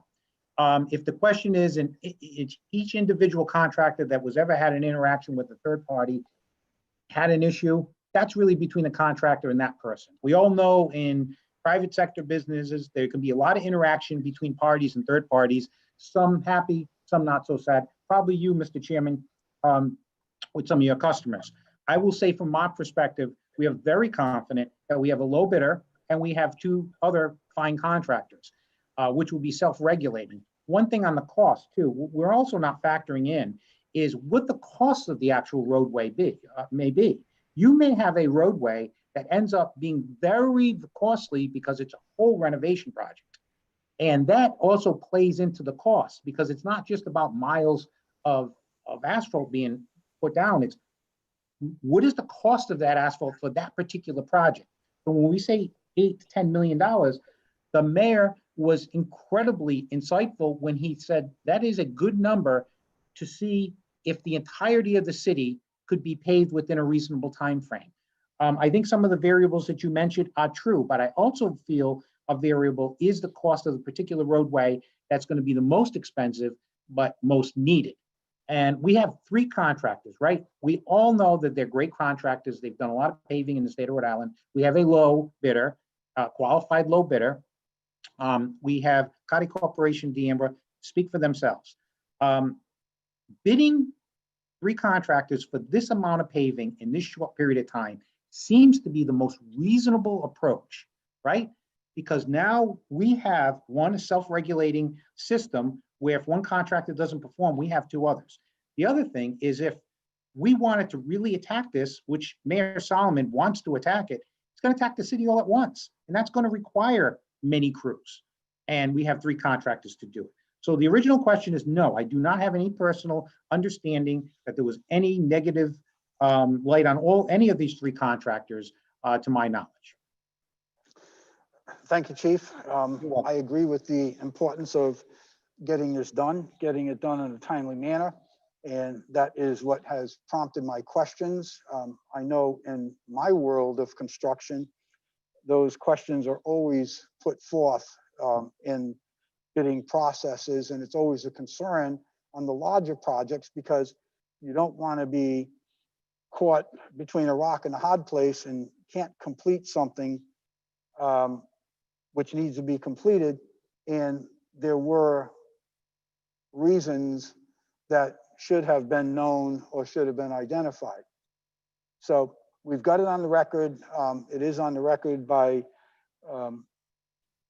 you as well as the director of DPW that to your knowledge and to the director's research that all three contractors are equal in performance and none of those three contractors have ever had a contract that they were unable to complete for whatever reason, to your knowledge. Any other questions? Sorry? Sorry, I thought you were asking me. Yes, not to my knowledge, right.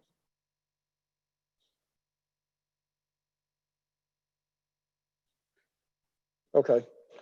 Any other questions from members of the council? Any questions from members of the public? Do we have any questions from members of the public? You do have one. Okay.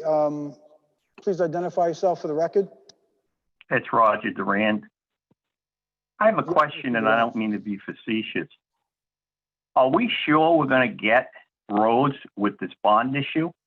And I ask that in light of the last few years. I remember 2 years ago, we put $4 million into the paving budget. We didn't spend it.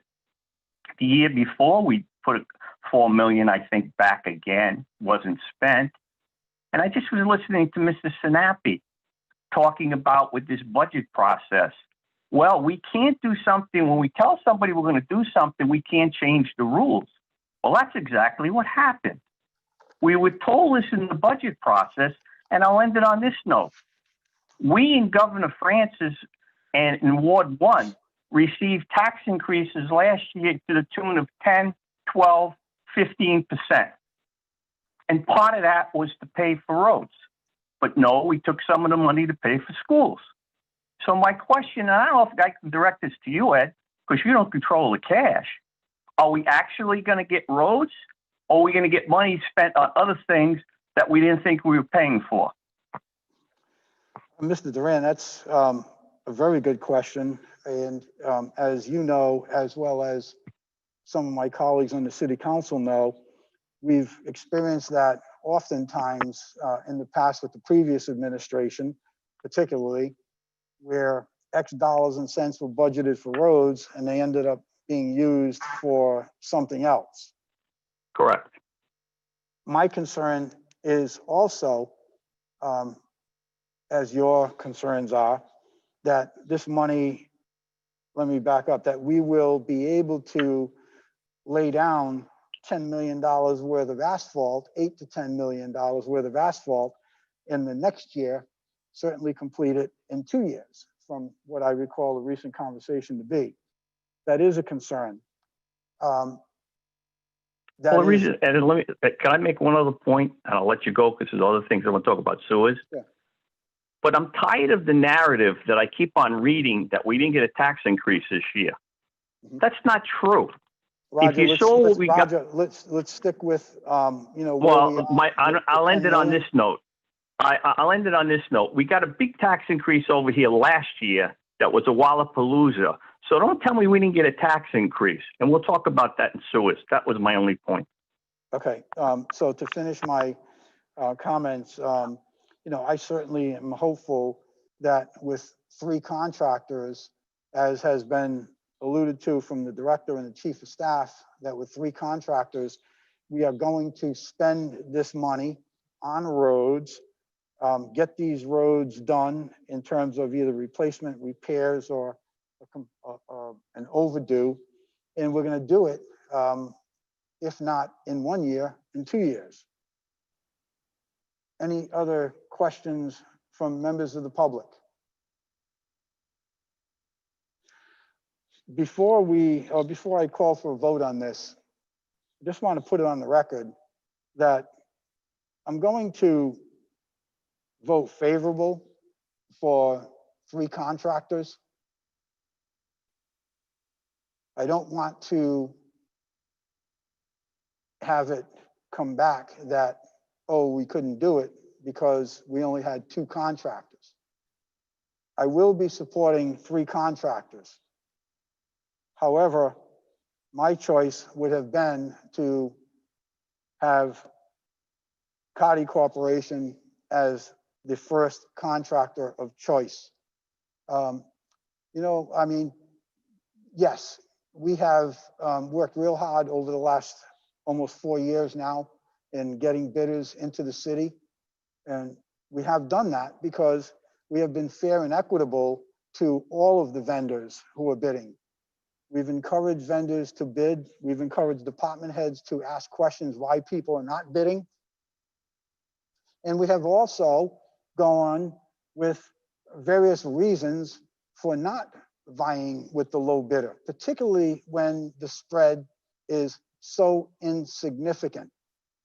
This is like 0.1%. So to say that we're changing the rules, no, we're not changing the rules. We have made some of these changes in the past and for various reasons. So I will support it.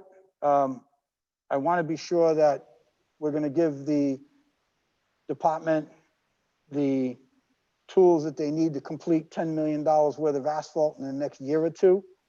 And they say they can do it with 3 contractors. They also say to us that, to their knowledge, there is no reason or there is no knowledge of contracts not being completed. So that tells me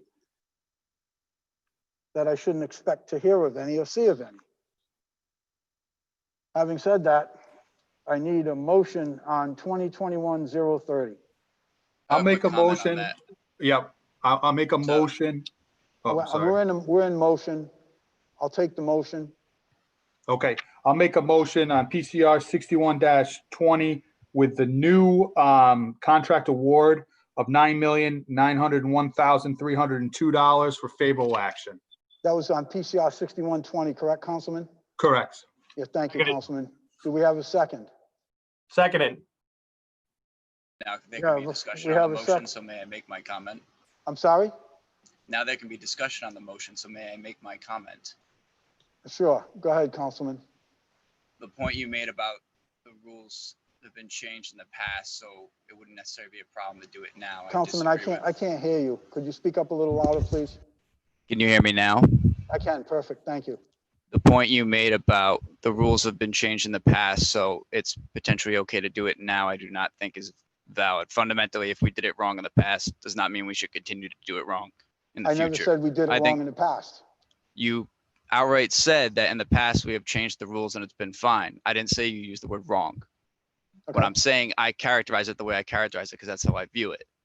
What I'm saying is that doesn't mean we should keep doing it. That's a fundamental flawed thing you hear in Rhode Island all the time, and I don't want us to do it. And I don't think that's what you were advocating necessarily, bear in mind, because you seemed very much in favor of Tim's idea with adding in the consideration for local businesses. I just don't want people looking on to get lost and to think we're advocating for one thing when in fact it is another.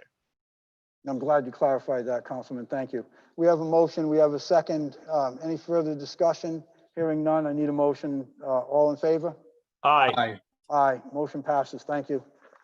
Moving on. Then I make, 20 do I have to move it again as Oh, I'm amended? sorry. Go ahead. Yes, go ahead, Councilman. Good point. Thank you. I move favorable as amended. Seconded.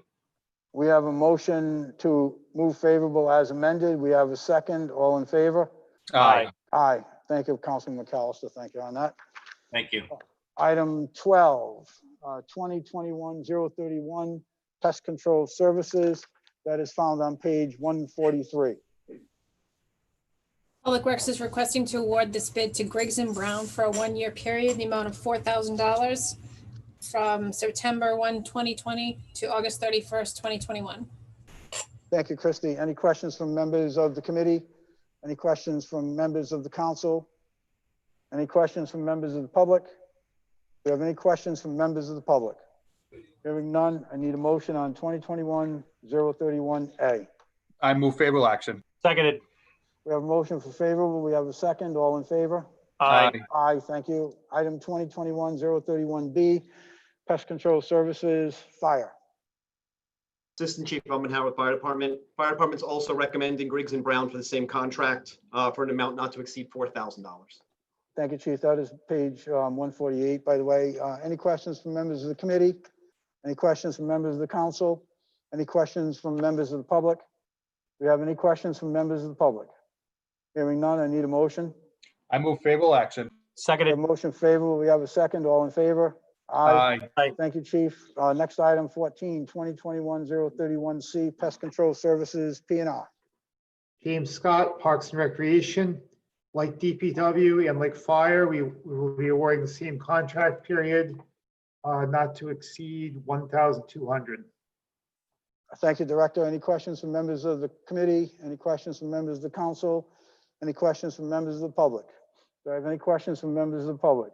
Hearing none, I need a motion. I move favorable action. We have a Seconded. motion. We have a second. All in favor? Aye. Aye. By the way, I was remiss in not announcing in the beginning of the committee meeting. I do have all the numbers here regarding all of the budget requests, and I want to make that announcement, even though it's very early on in the budget. All the departments and the line items have adequate monies in them. If anyone wants to see it, well, to those of us in the room, you can come and get them.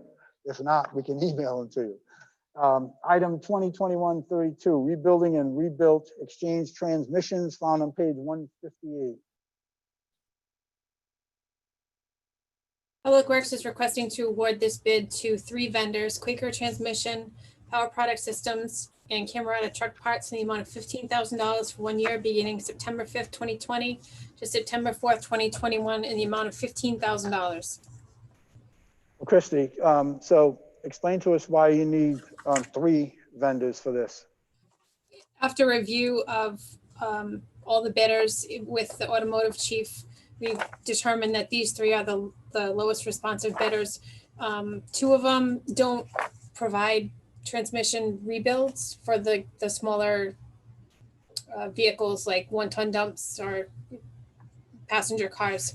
The other vendors are primarily a rebuilt transmission that they deliver to us and then we install here. So we determined that these three bidders were the lowest overall, and particularly for the power products. They're New England Detroit dealer. So, and a lot of the fire apparatus as well as some of the sanitation vehicles have a New England Detroit transmission in them. Christie, how many vendors did you have for this last year? Oh, gosh. I honestly don't remember I could get that information too. I don't remember off the top of my head.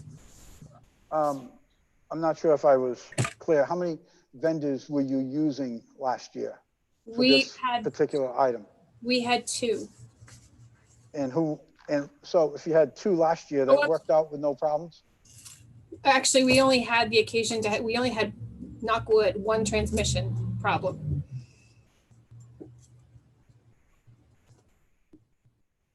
And how would you be determining who gets selected first? Well, Quaker Transmission is a local vendor right over the line in West Warwick, and they would handle the smaller vehicles, the 1-ton dumps, passenger cars. It would be between Camerata and Power Products. It depends on what vehicle it is and what it has in what it requires.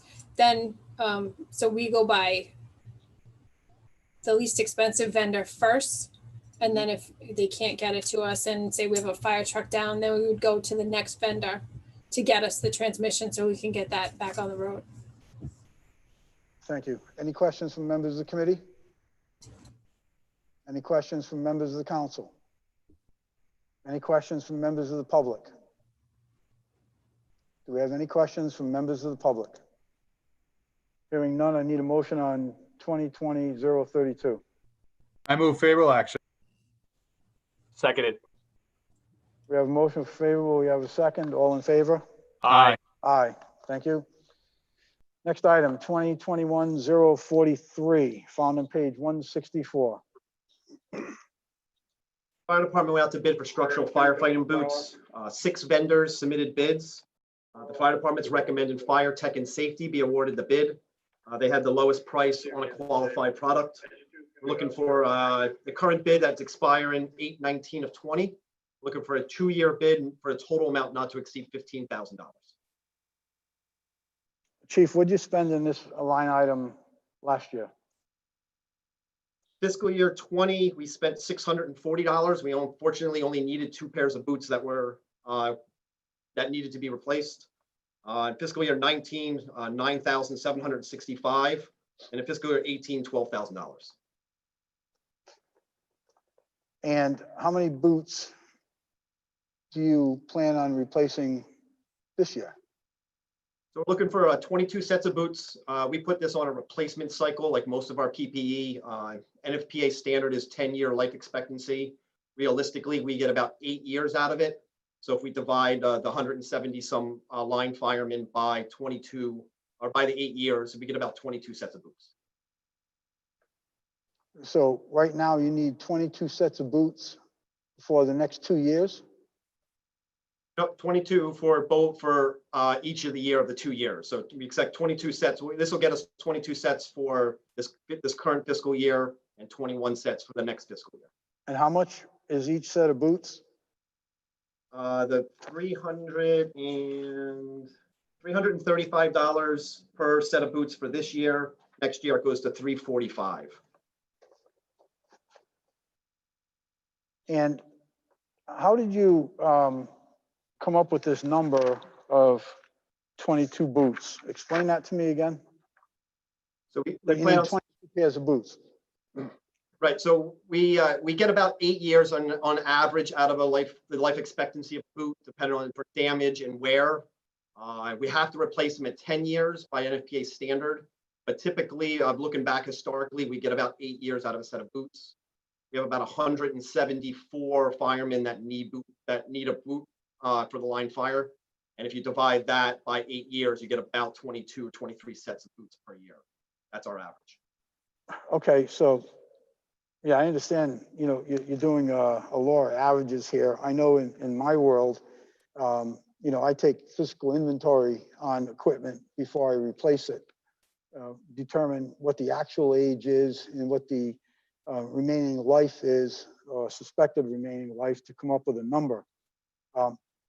Is that how you came to this number of 22 pairs of boots this year and 22 next year? No, the Or 22. this was a law of averages. I understand. The 22 is an average, but it's kind of a little bit unpredictable. We could have one fire where we get 6 or 7 pairs of boots destroyed or are deemed unserviceable in one slot of time. You can see by last year's numbers, we only bought 2 sets of boots. So if we don't need 22 sets of boots, when we do our annual evaluation of gear, we look at everybody's gear once annually every spring for condition and date of manufacture. And then we make a determination as to who needs a new set of boots for that current year. This year, fortunately, we didn't have any expiring boots. We only had 2 people who didn't meet the conditions for our safety inspection. And how much was the budget for boots last year? Good question. I don't have the last year's bid in front of me, but I believe it's probably pretty similar. I think it was 20,000, I think, for a 2-year bid, if I remember correctly. So let's assume that is the accurate number. You only spent 640. So what happened to the other 14,000? So that's just the spending authority. So it was a 2-year bid. We spent 640 in fiscal year 20, but because it was a 2-year bid, we spent 9,765 the previous year from that same bid. But it's not a budget code. I mean, the money was never spent out of that budget. It was just the spend authority was never used. Okay, so is the spending authority up to 20,000 at the end of this previous fiscal year? Was there a line item transfer that took place with that 20,000? No, boots come out of what we call firefighter supplies budget, and we didn't make any transfers in or out of that firefighter supplies budget this year. Okay. And you're asking for a spending authority up to 15,000? That's correct, over the 2 years. Okay.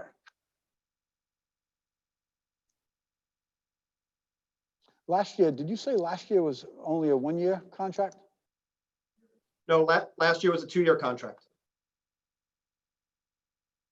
So that actually, it would be the year before. So if it was 2 years, it would have gone from 2018 to 2020? Correct. Yep. With the expiration date of this is 8/19 of 20. I believe it was 8/19 or 8/20/18 to 8/19 of 20. Correct. Okay. Any questions from members of the committee? Any questions from members of the council? Any questions from members of the public?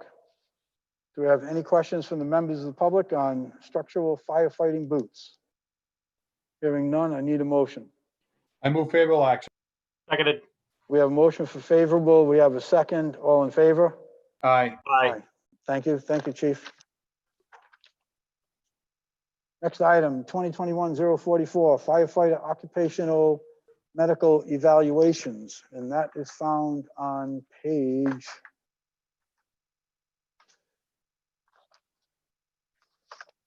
170. The fire department went out to bid for occupational medical evaluations. We received 2 bids. After evaluating the pricing and our projected need, the lowest price and our recommendation would be for AtMed Treatment Center from East Greenwich, Rhode Island. This is going to be the previous bid that we had in place expired back in April 6th of 2018. We're requesting a 1-year bid not to exceed $70,000. And Chief, this is an item that we've had many conversations about. This is the medical evaluation that a firefighter over the age of 45 can request to have done. So in the contract with the local, it does specify that if a firefighter over the age of 55 wishes to have a medical examination that they may, paid by the city. But the reason for this budget and for this bid is to meet the NFPA 1500, which is the occupational health and safety standard, which is mandated by state law. In that standard, and in that law, it mandates that we follow an occupational medical program annually, and this would be our compliance with that state law. So are you suggesting or stating that this medical evaluation is going to be mandatory and a requirement for all firefighters? It is. It's required. All of our 182 firefighters are required to go through this and get a certification that they can do the job. And this has been required by the state since about 1988. This is not a new requirement from the state. And why is this not paid for through healthcare? Previous administrations have contacted Blue Cross about this because we do have a letter from Blue Cross, I believe from 2018, that says this is not a covered entity because it's a required examination for employment. It's not a member's just normal annual examination with his physician. But it's a requirement.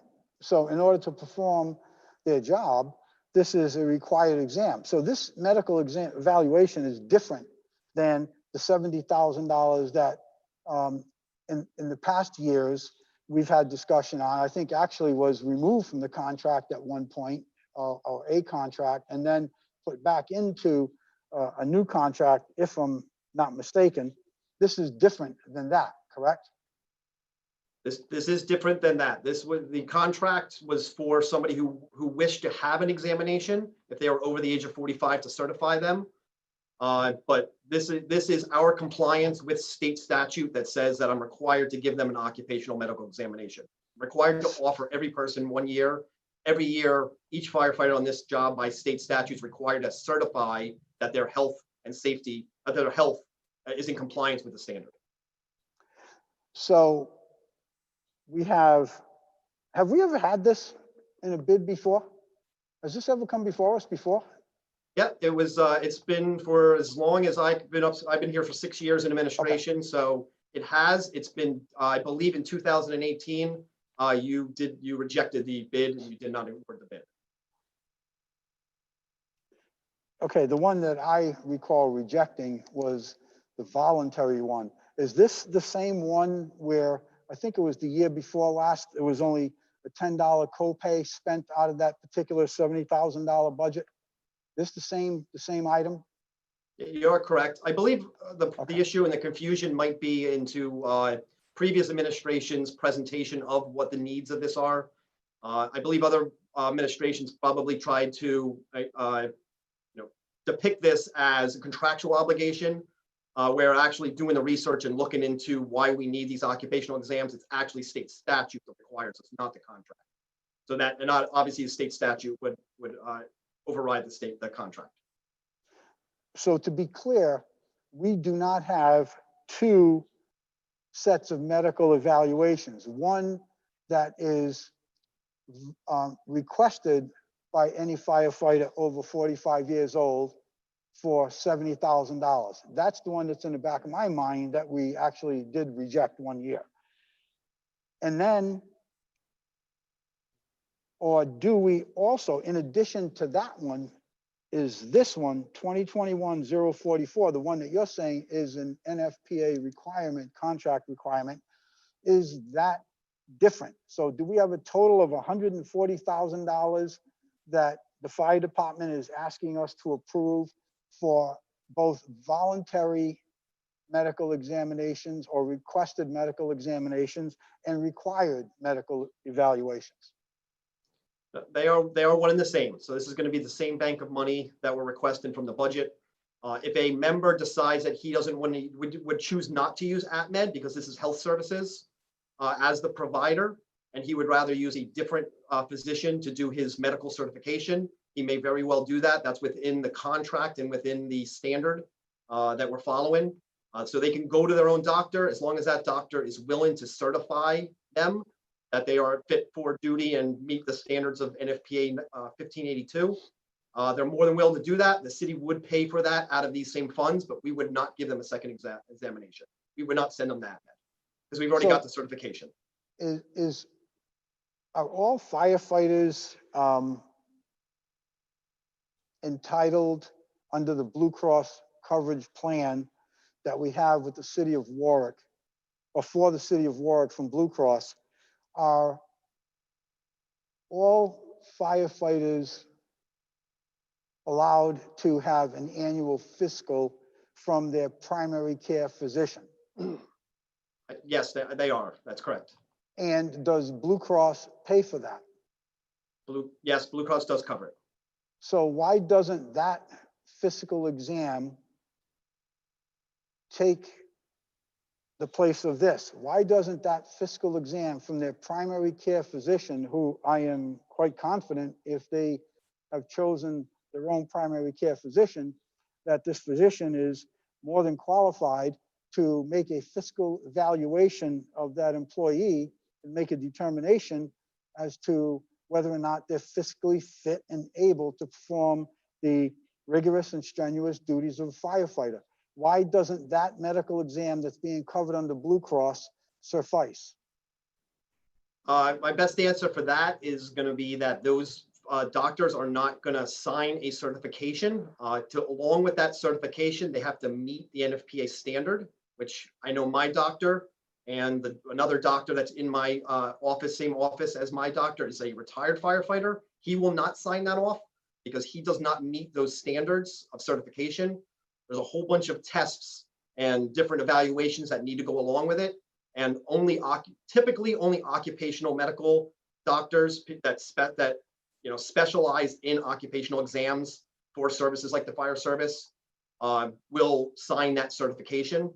And you can see that with the bid. Obviously, there's a lot of doctors' offices in the city. Only 2 vendors chose to be able to offer the program, offer the examination, and we were willing to sign the certification. And the department is recommending using only one vendor for this service.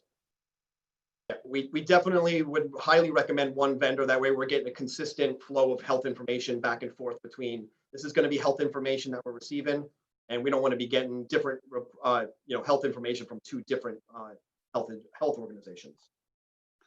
So has this subject, to your knowledge, has this subject ever been broached with Blue Cross as to why they do not cover this medical examination? Mr. Chairman? Yes, Chief of Staff. Chief of Staff, William D. Pasquale. Thank you for asking the question. Actually, Mayor Solomon, when he first learned of this, had me actually have a meeting with all the top Blue Cross officials. And on March 27, 2019, trying to save taxpayer dollars, we went to Blue Cross and said, hey, listen, why isn't this covered? And so I have some series of emails going back and forth from 2019, and it's clear that the quote that they give is that additional provider services required under the Occupational Safety and Health Administration, Regulation 29, Code of Federal Regulations 1910.120F3IB, and related service are not included in the agreement. And what happens once you delve into this? This is not like a routine exam. This is several specific diagnoses and tests that one needs to have in exams that are well beyond the code and diagnosis codes that they use to process what is actually included in a healthcare plan. So I have emails to that effect back and forth, and clearly at that time and until this time, it wasn't covered because it's such a specialty test. And that's really what this is. It's about a specialty evaluation. So I can appreciate that, Chief. I would relate that to a PET scan. A PET scan is a very specific examination, very definitive examination for a very specific purpose, but yet it's covered by our healthcare plan. A CAT scan, very specific, very detail-oriented purpose for CAT scans, and those are covered. but yet this is not covered. Chief, has the question been asked what the premium would be to provide this coverage? I mean, Blue Cross, you know, I dealt with them very, very much, you know, in my past history. As you know, when I was chair of the healthcare committee for a very large organization, and healthcare plans can and are tailored to certain requirements and needs. Has Blue Cross ever been asked, or have they ever provided the city of Warwick with a premium for providing this specialty exam that I'm sure is a heck of a lot cheaper than a PET scan or a CAT scan or many of these other specialty examinations? Well, I think the question is it cheaper than what the chief is asking you for now? So just like any other plan, you need a fee schedule and a code. Those codes aren't in the collective bargaining unit under the healthcare premiums that we're paying now. If in the future we wanted to add that benefit to a contract, Blue Cross would be certainly willing to give us a fee schedule. And I'm going to guess that it's going to be more significant than what we're proposing. And that is simply to pay for these required testing outside of the collective bargaining agreement, which I always love to do, is be outside of some kind of contract with a healthcare provider. So yes, we can get codes and fee schedules for this, and we could incorporate it as an additional benefit to the healthcare when contracts come up. But I will say that Mayor Solomon, to this point, has looked at stretching a penny from a nickel and adding more benefits that cost the taxpayers money is not something probably we're leaning toward. I didn't suggest that it would be leaning towards adding. I asked if we ever got an estimate, and I know that this particular item has been something questioned by this city council and previous city councils since I've been on the city council. So this isn't some new subject that's just been broached this evening. And my question, the reason for asking the question is I would be curious to know what premium Blue Cross, or better yet, other providers of healthcare would be willing to charge us. I'm sure that there is no negotiating or bargaining group that would object to the coverage as long as it's, I should say, the cost of the coverage as long as it's provided. I'm sure the bargaining group is not going to disagree with the same coverage or the same exam if we can get it done for a premium of $50,000. I'm just throwing it out there. So that's something that you know, I would like to see if we can get an answer on. And also, if we could, and I'm not asking for any individual's health examination report, but Chief, what I would like to request is a copy of the requirements or a copy of the criteria for that exam.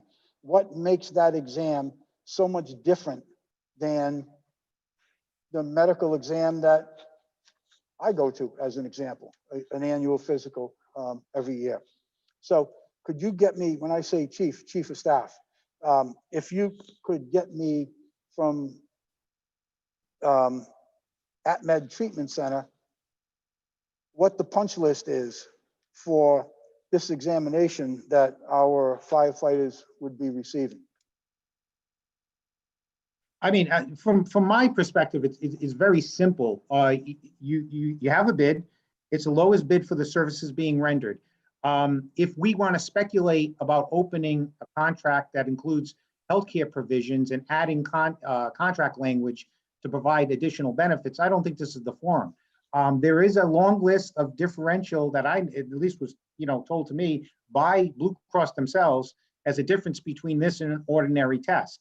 I suppose I can pull up these emails that I have from 2019, but I think when Mayor Solomon first looked at this, because as you mentioned, the council was going back and forth, and Mayor Solomon's the one who said, get in a room with Blue Cross, tell them why they won't cover it. And it was very clear at that point, you're getting a lot of tests that aren't covered under the regular codes. I'd hate to reprosecute the whole idea of adding to contract language in healthcare, but I'm going to surmise that what you have in front of you is going to be significantly less than starting a new premium under a new healthcare benefit for our employees. I just don't think this is the time and forum, and I think you should go forward with it myself. Again, Chief of Staff, I'm not suggesting or insinuating or asking for any contractual language change. I'm just asking for a comparative of cost coverage to provide this particular benefit. Just something for me. I'm not saying I'm looking to vote no on this or hold this up or make any contract changes. I'm just looking for information. And Okay, I'm looking fair enough. What this specialized test, why it is so different than what is covered under your traditional medical exam. I mean, I think that's a reasonable question to ask. Sure, and I'll give you a reasonable answer. So under the hazardous material physical respirator questionnaire to begin with, an audiogram, a churn 20 CBC, CHD, and UA, RBC serum test, archiving urine and blood, existing text, chest X-ray, every 5 years, a medically indicated, an EKG, a PPD one-step, PSA over 40, pulmonary functioning test, a TIMUS vision test, heavy metals test, urine test, arsenic, cadmium, mercury, lead, baseline for new techs, PSD one-step, and that's about it. Great. I guarantee you none of those you get at your doctor. Okay, so, and you could very well be right. So that I know list I'm right. Good. That list that you have right there, would you be able to email that to me? I'll do it right now, actually. Great, thank you. Sure. Okay, thank you for that, Chairman. Chief, do you have any other comments to add on this? Assistant Chief? Not at this time. Okay, thank you. Any questions from members of the committee? Any questions from members of the council? Council President Marola. Thank you. I just wanted to follow up on what Mr. Di Pasquale was talking about. And I served on this council for many years with Mayor Solomon. And as a councilman, he advocated for what exactly you're talking about, Councilman Lattisaw. And I was happy to see that both the chief of staff and the mayor followed through on those to see if we could get savings.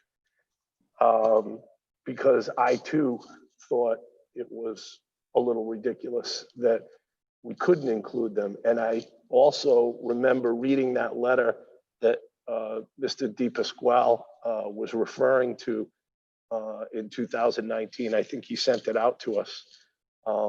And he makes a lot of good points about tests that are not included at the appropriate time. I don't know if we need to make changes to the actual contract with the firefighters, or if that could be part of our bid process when we go out to a bid for healthcare, that we include not only the specifications in the contract, but for that service on the side. Because although there are a lot of items that are not covered by what Mr. Di Pasquale talked about, there are some or many that are covered in a typical physical. So maybe we wouldn't get the full price of 100,000, but maybe we would get 50,000 off or so. And I just think that it's worth exploring. I don't think we can do it now. I think we have to vote on this tonight. But it's something to bring up the next time, in my opinion, the city goes out for a healthcare contract. Thank you. Thank you, Mr. President. Any other questions from members of the council? Do you have any questions from members of the public? Do you have any questions from members of the public? Hearing none, I need a motion on 2020-044 firefighter occupational medical exams. I move favorable action. Seconded. We have motion favorable. We have a second. All in favor? Aye. Thank you. Thank you, Chief. Both chiefs. Thank you. Item 2021-050, professional auditing services, and that is found on page 174.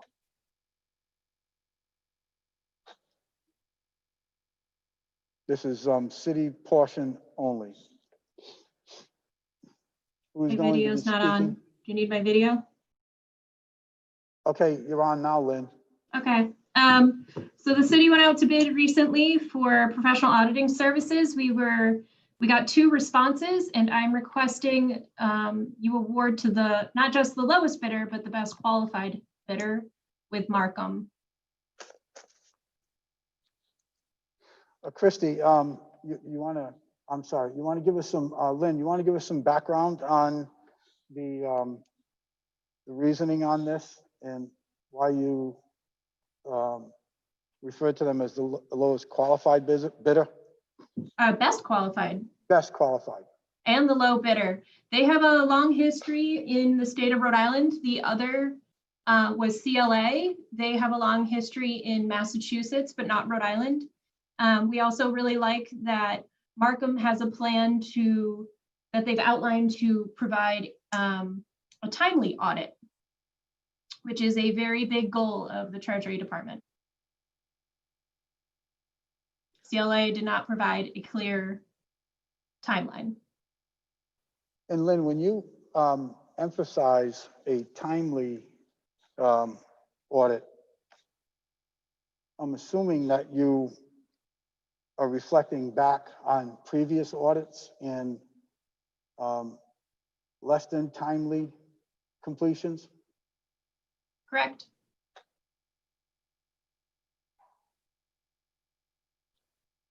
Any questions from, I'll reserve for comments later. Any questions from members of the committee? Councilman Howe. Thank you. I was wondering, is there a representative Markham, representative from Markham here right now? Listening in? I saw him on the line, yes. I don't know if he's still here. Okay. Kyle? Would that be Kyle Connors? Yeah, that's Kyle. Okay. Hi, Kyle. Is he listening? Yes, I am. Hi, good afternoon. Good afternoon. Evening, I Kyle, should say. I'm going to ask you some very direct questions, and I would appreciate, to the best of your ability, to answer them. I'm not going to put you under oath, but I'm going to certainly request that you answer them as honestly as you can. Is there anyone on the Markham board that is a member of any campaign staff of any elected official on this council? Nothing that I'm aware of. Okay.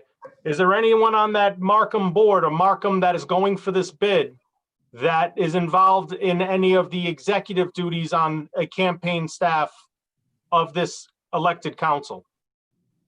Nothing that I'm aware of.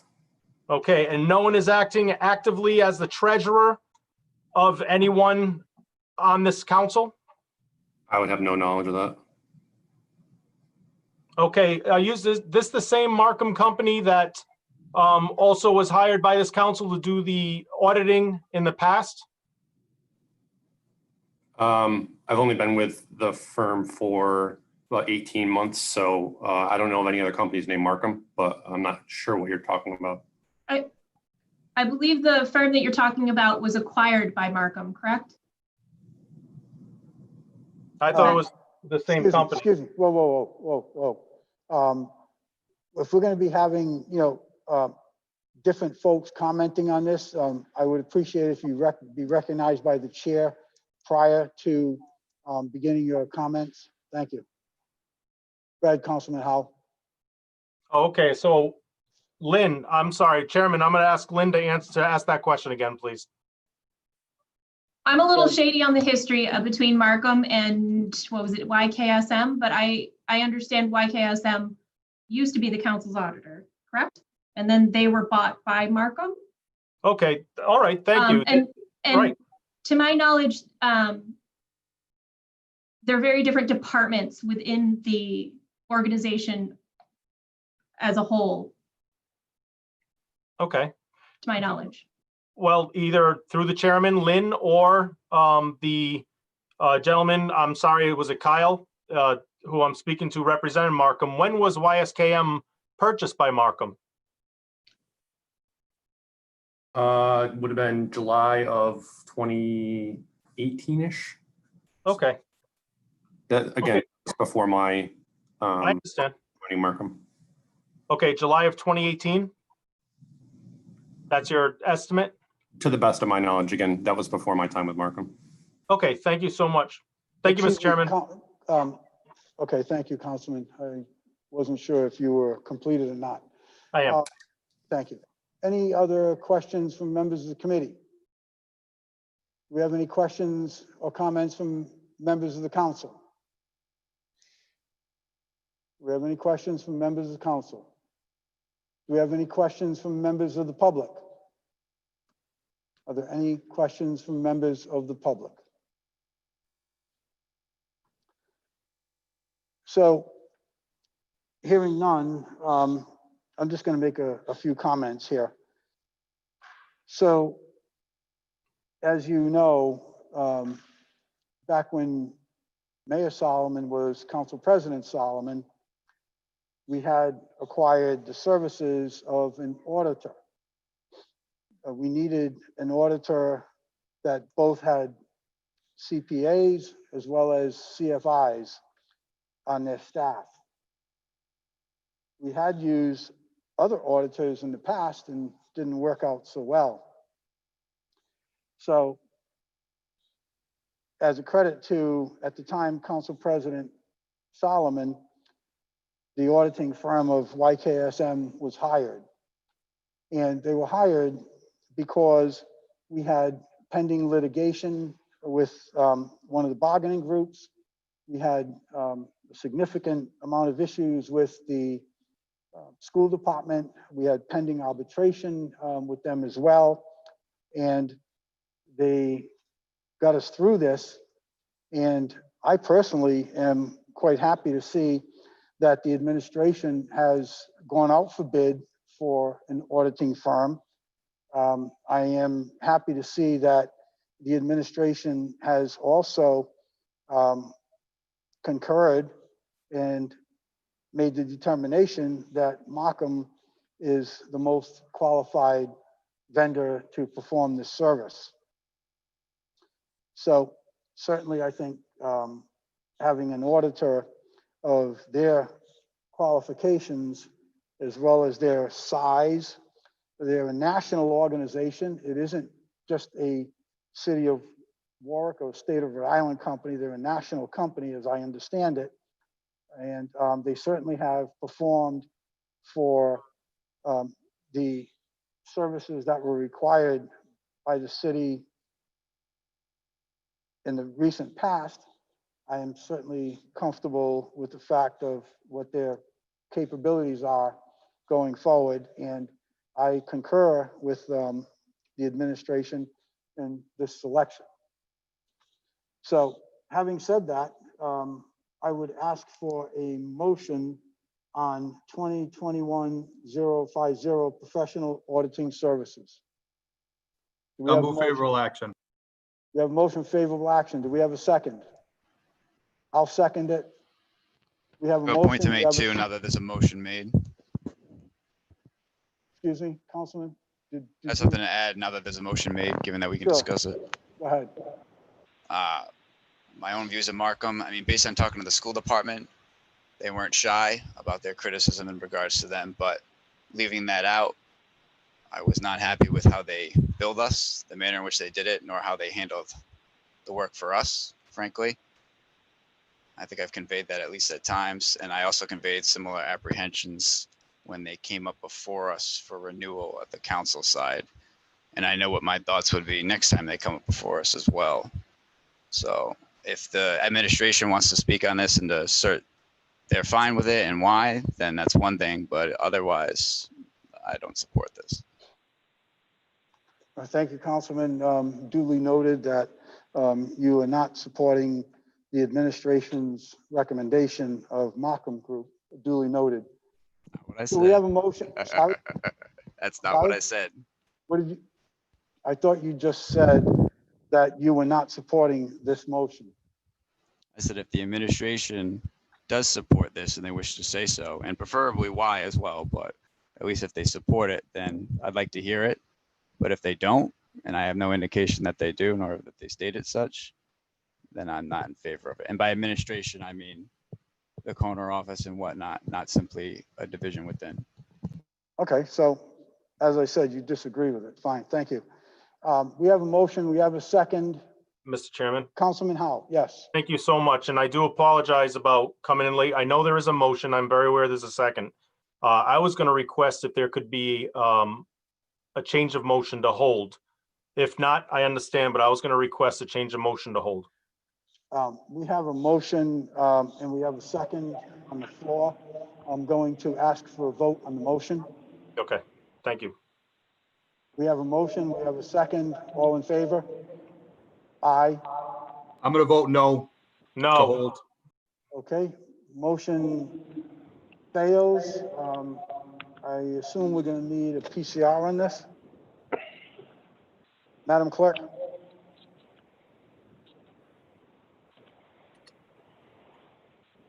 No. Okay, so we have unfavorable action, correct? Well, I'll make a motion to hold. I'm sorry? I'll make a motion to hold. Okay, wait a minute. Whoa, stop. So, Council Solicitor, we have a suggestion to retract the original motion and make a motion to hold. Tell me what to do. Mr. Chairman, Yes. you held a proper motion that was seconded and a vote occurred. So that motion failed by a 1-2 vote. So we are back just on the item itself. So anyone is any member of the committee can put forth a new motion at this time without having to backtrack anything. Okay, we have a motion to hold by Councilman McAllister. We have a second by Councilman Howe. Now we need a PCR, correct? Yes, sir. What is that PCR? Is it 62? PCR 6220. Okay, this becomes PCR 6220. A motion by Councilman McAllister to hold, a second by Councilman Howe. All in favor? Aye. Aye. Ayes have it. PCR 6220 is being held until when, Councilman McAllister? Next meeting is August 17th. August Okay. 17th, please. Thank you. We have a motion to hold until August 17th. Thank you. Thank you for very interesting dialogue. Thank you, Chairman. You're welcome, sir. Mr. Chairman, if I may, I apologize if I may. Lynn wasn't here for the emergency or the rescue service, and she's online now. Did you want to go back to that? Did you want to kick that to the end?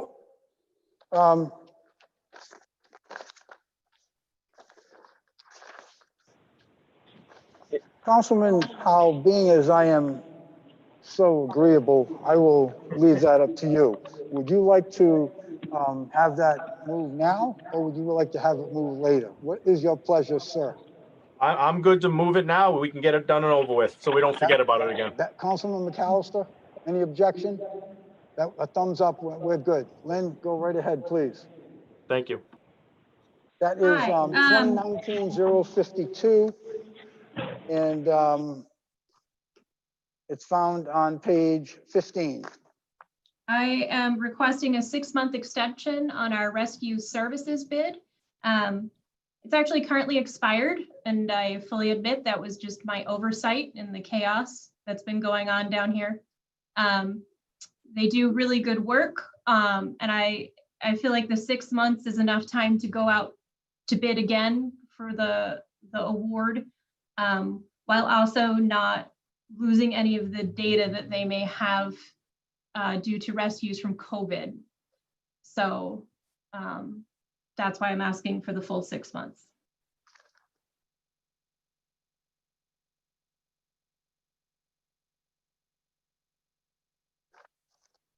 So, Lynn, you're looking to move this or to extend it from July 1st through December 31st? Yep. Okay.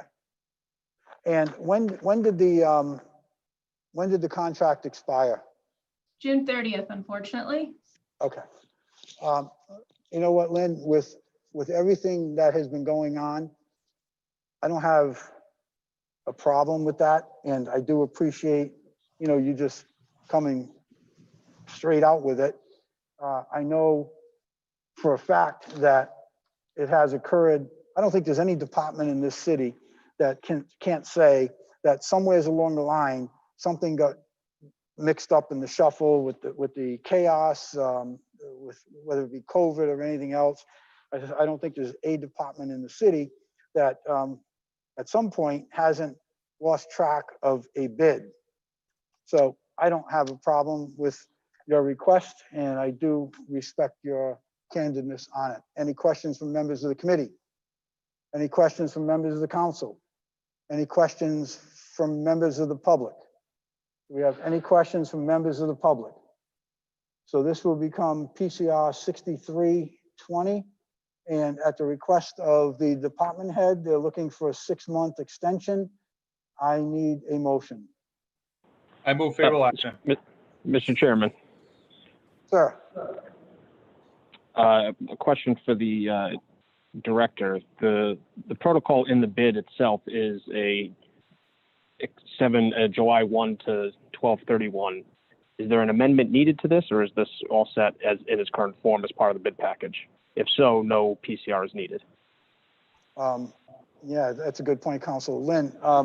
So the legal counsel is suggesting that your original request is to extend from 7/1/20 to 12/31/20. Is that correct? Correct. Yes. Okay. Thank you, Counselor. I appreciate that clarification. Withdraw the PCR 63. I need a motion as it sits for 2019-052 to grant the 6 months extension. I move favorable action. Seconded. We have a motion favorable. We have a second. All in favor? Aye. Aye. Thank you.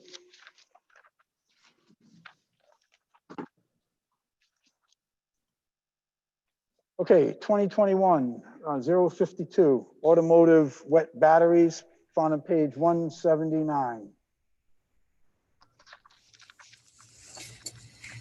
The Department of Public Works is requesting to award this bid to 3 vendors: A1 Battery and Electric, Wraps Auto Supply, and Action Auto Parts in the amount of $35,000 for a 2-year period. Christie, again, what's the reasoning for 3 vendors on this? Well, these 3 vendors, they were pretty evenly matched to some degree as far as who had what for the lowest price. A1 Battery had 5 items, Wraps actually had 12, and Action had 3. So in an effort to save the most money in this economic climate that we're in for the city, we would make the purchases based on the type of battery, whoever's the lowest bidder. Any questions from members of the committee? Any questions from members of the council? I have a question. Councilman Corley. Can someone please tell me what a wet battery is? The battery that's not dry. It's the vehicle batteries. Like your car battery, it's a battery like that. Okay, what's the difference between a wet and a dry battery? Wet battery has acid in it. I don't know that, I mean, I guess I don't know what a dry battery is. I've never heard of one, but a wet battery has acid. Well, I suppose the batteries I put in my flashlights might be dry. I don't know. I was just wondering what it meant. Thank you. Thank you, Councilman. Okay, any other questions from members of the council?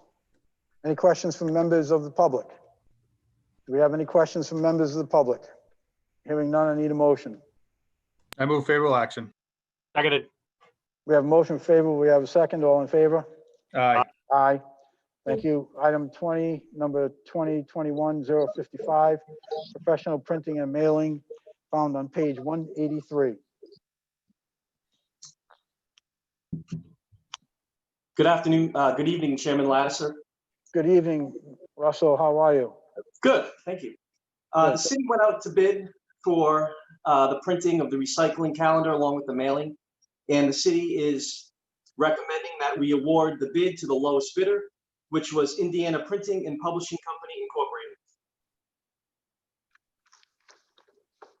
Incorporated. And Director, to your knowledge, does the city have any experience with this particular vendor? Yes, they have produced a calendar for us in the past. I think most recently it was 2018. So they have some experience doing this, and they can, they've proven that they can do the job. Who is the vendor in 2019 and who is the current vendor? I do not have that information in front of me at the moment. I'll probably get that back to you at some point.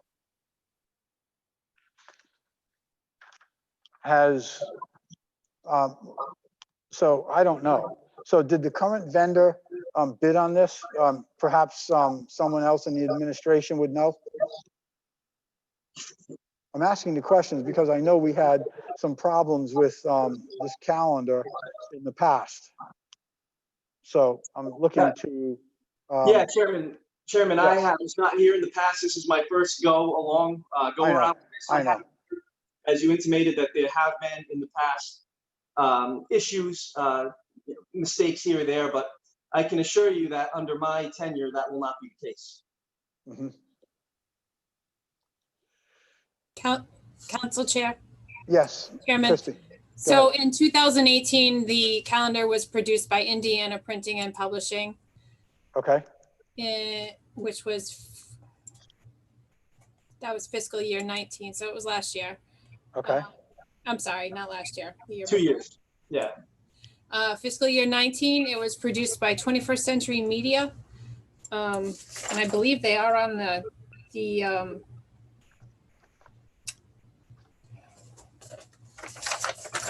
vendor list.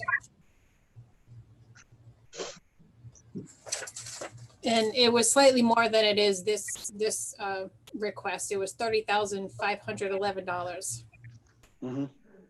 Okay. Okay. Fair enough. Director Moore, I'm sure that you were going to do exactly what you said and make sure that everybody plays nice with these calendars. Yes, you have my word. Thank you. Any questions from members of the committee? Councilwoman Travis. Yes, this is for Mr. Moore. On page 183 on the top, it says 3 bids were received, but actually there were 8, right, listed? Yeah, that's correct. There were 8 bids. All right, because the top says 3 bids received, unless it's a misprint. I don't know. Yeah, I would say that's a misprint. We did receive 8 bids, and as I indicated, we are going with the lowest bidder, and they are a qualified bidder. But very good. It's a good catch. Thank you. Thank you, Councilman. Thank you for that clarification, Councilwoman. Any other questions from members of the council? Any other questions from members of the public? Do we have any questions from members? Excuse me?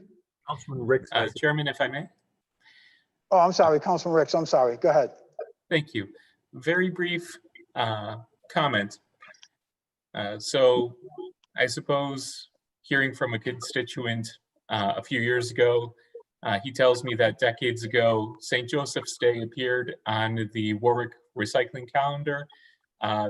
It had fallen off in some recent years, but then I had contacted the city, who in turn contacted the company printing the calendar to make sure that St. Joseph's Day was recognized on the calendar.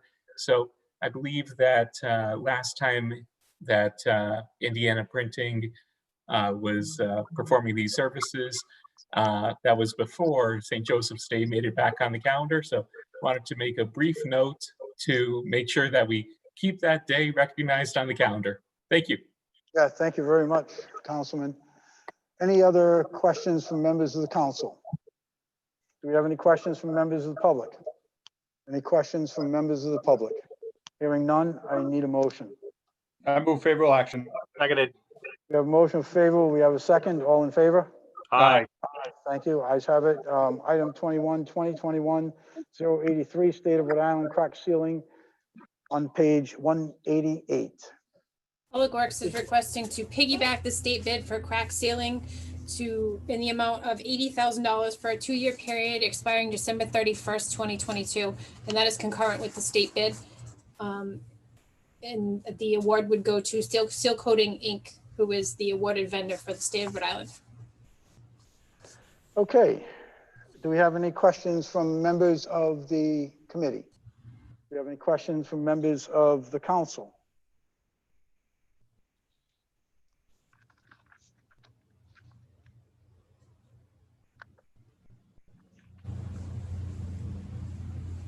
Do we have any questions from members of the public? Do we have any questions from members of the public?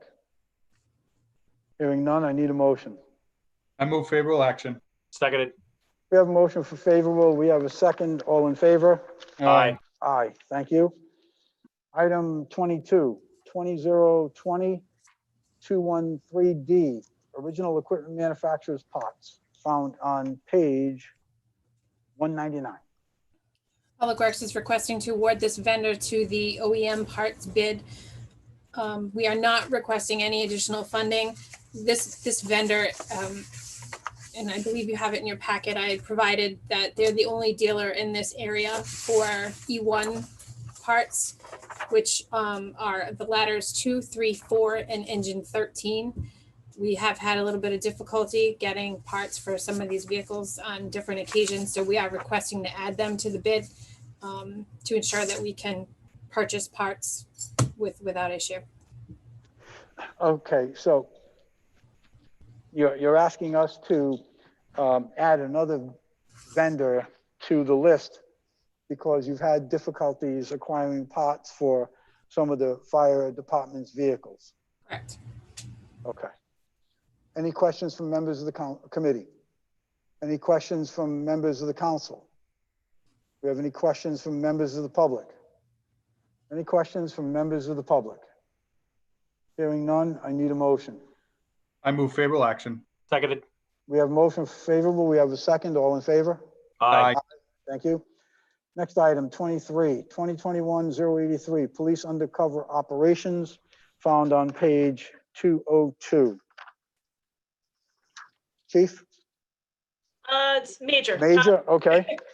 The police department seeking authorization under the provisions of City Ordinance 56-6 to make expenditures for police undercover operations. This exception to notice is requested in order to not compromise any undercover narcotics operations undertaken by the department. If approved, funding will come through federal asset forfeiture.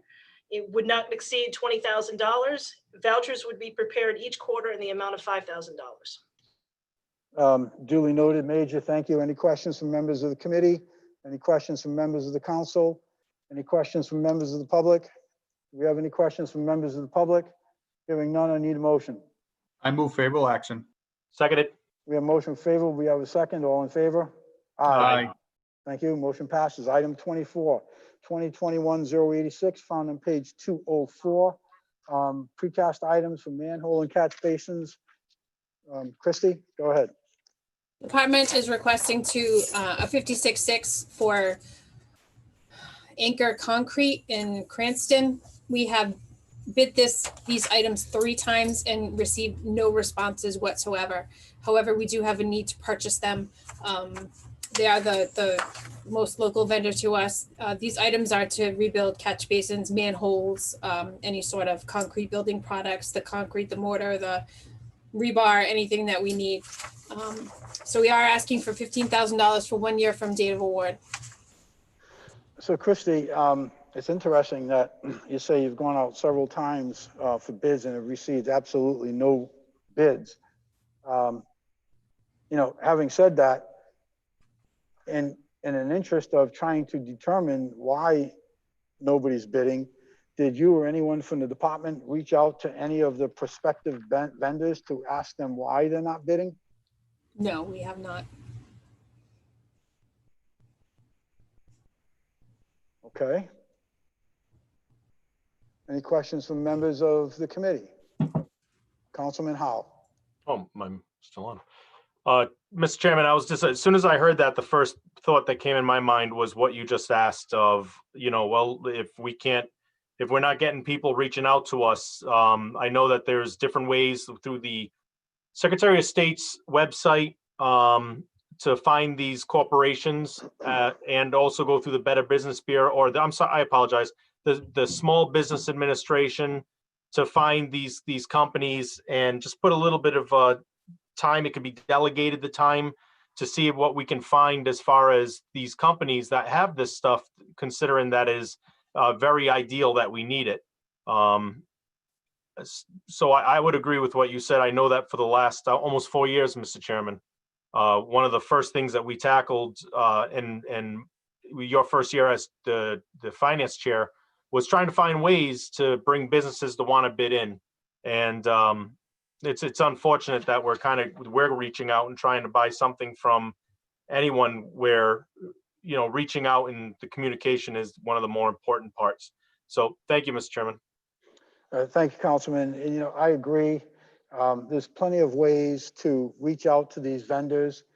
As a matter of fact, if I'm not mistaken, I believe when Attorney Connolly came on board, he had provided us all with an opinion on doing just that. So it's concerning to me that we know we have not been able to get vendors to bid on a particular item or a particular product, and we don't make the contacts, the phone calls, or do the research to find out why people are not bidding, or to discover new vendors that we may have not seen or we may have not known about. That just is concerning. In any event, that's what it is. We don't have a vendor, so we got to go reaching out and go along with this one vendor, whether this price is good, bad, or indifferent. Any other questions from members of the committee? Any questions from members of the council? Any questions from members of the public? Do we have any questions from members of the public? Hearing none, I need a motion. I move favorable action. Seconded. We have a motion for favorable. We have a second. All in favor? Aye. Aye. Thank you. Thank you.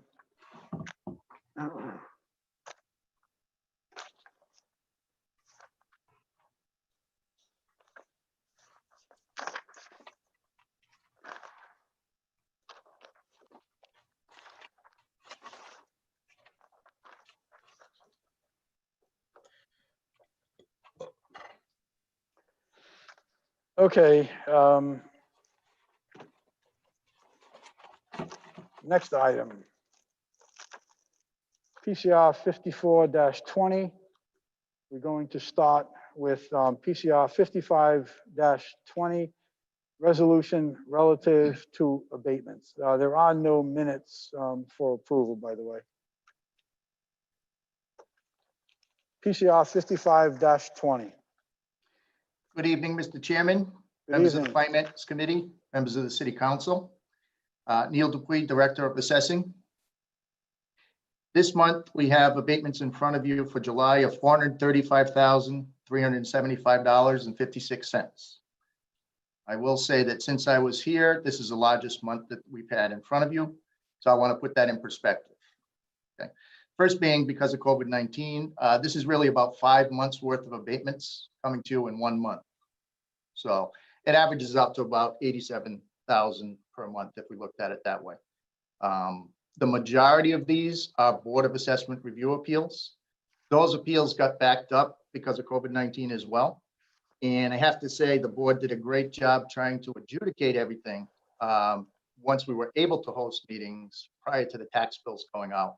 It was a monumental task where we still had over 100 appeals pending when that opportunity came up to finally move forward.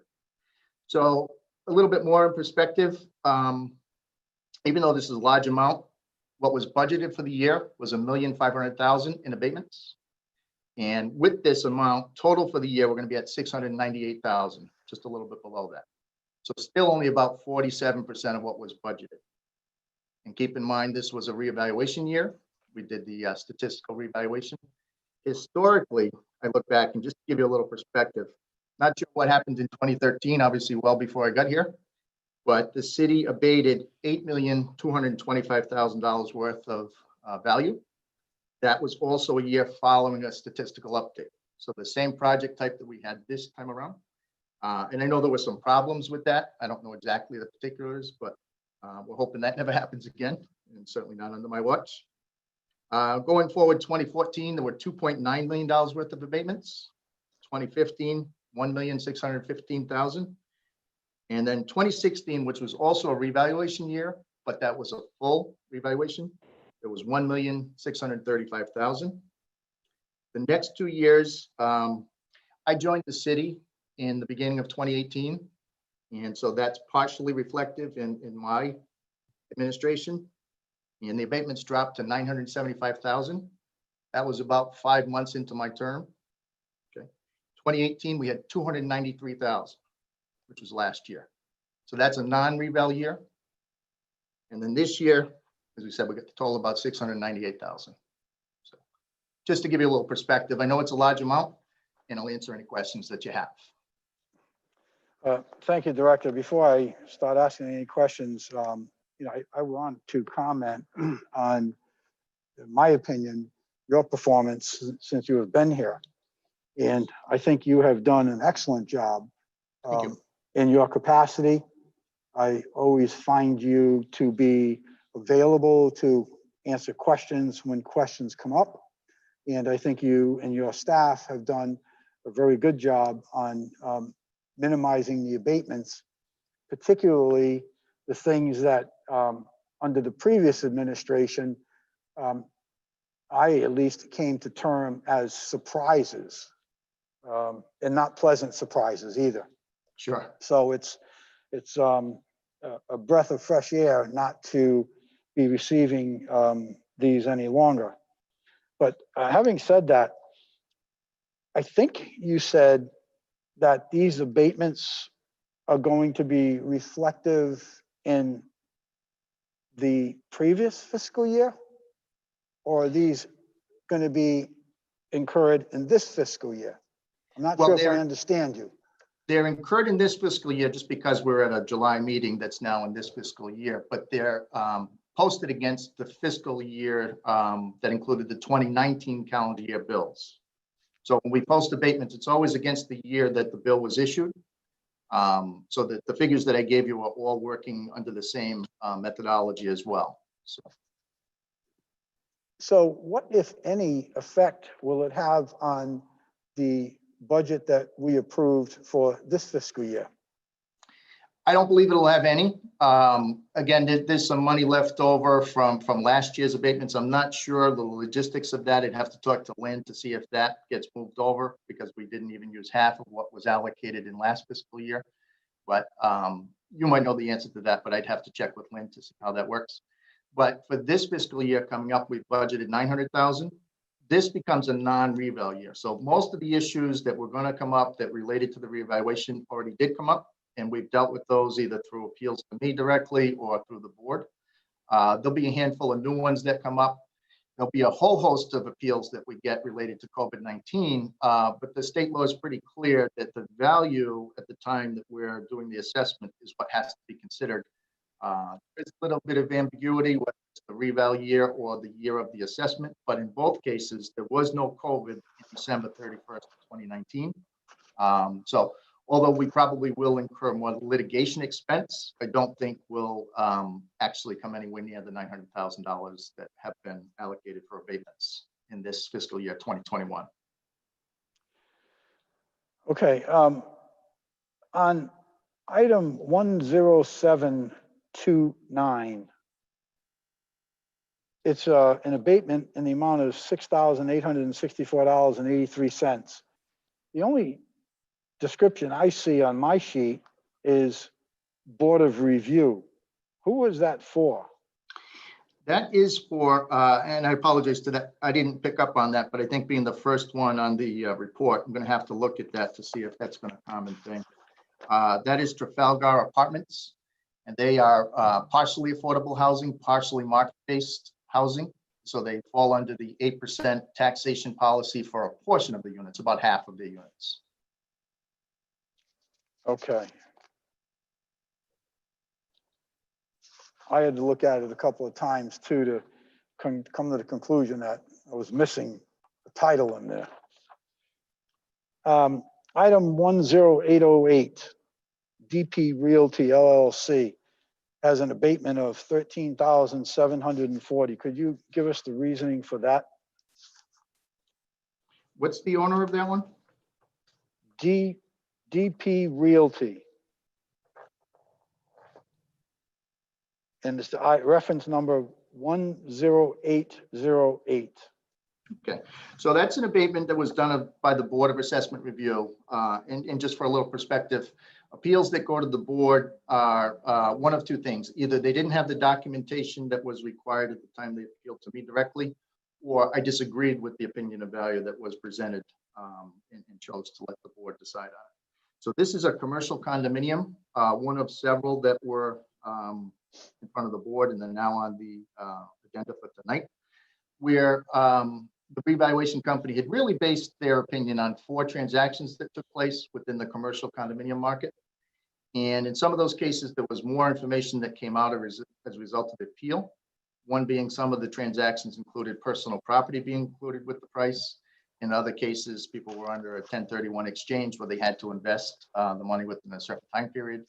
And in other cases, there included a high portion of build out that the owner of the condominium unit had to pay in order to get the tenant to take the lease. So there's a lot of different things involved there.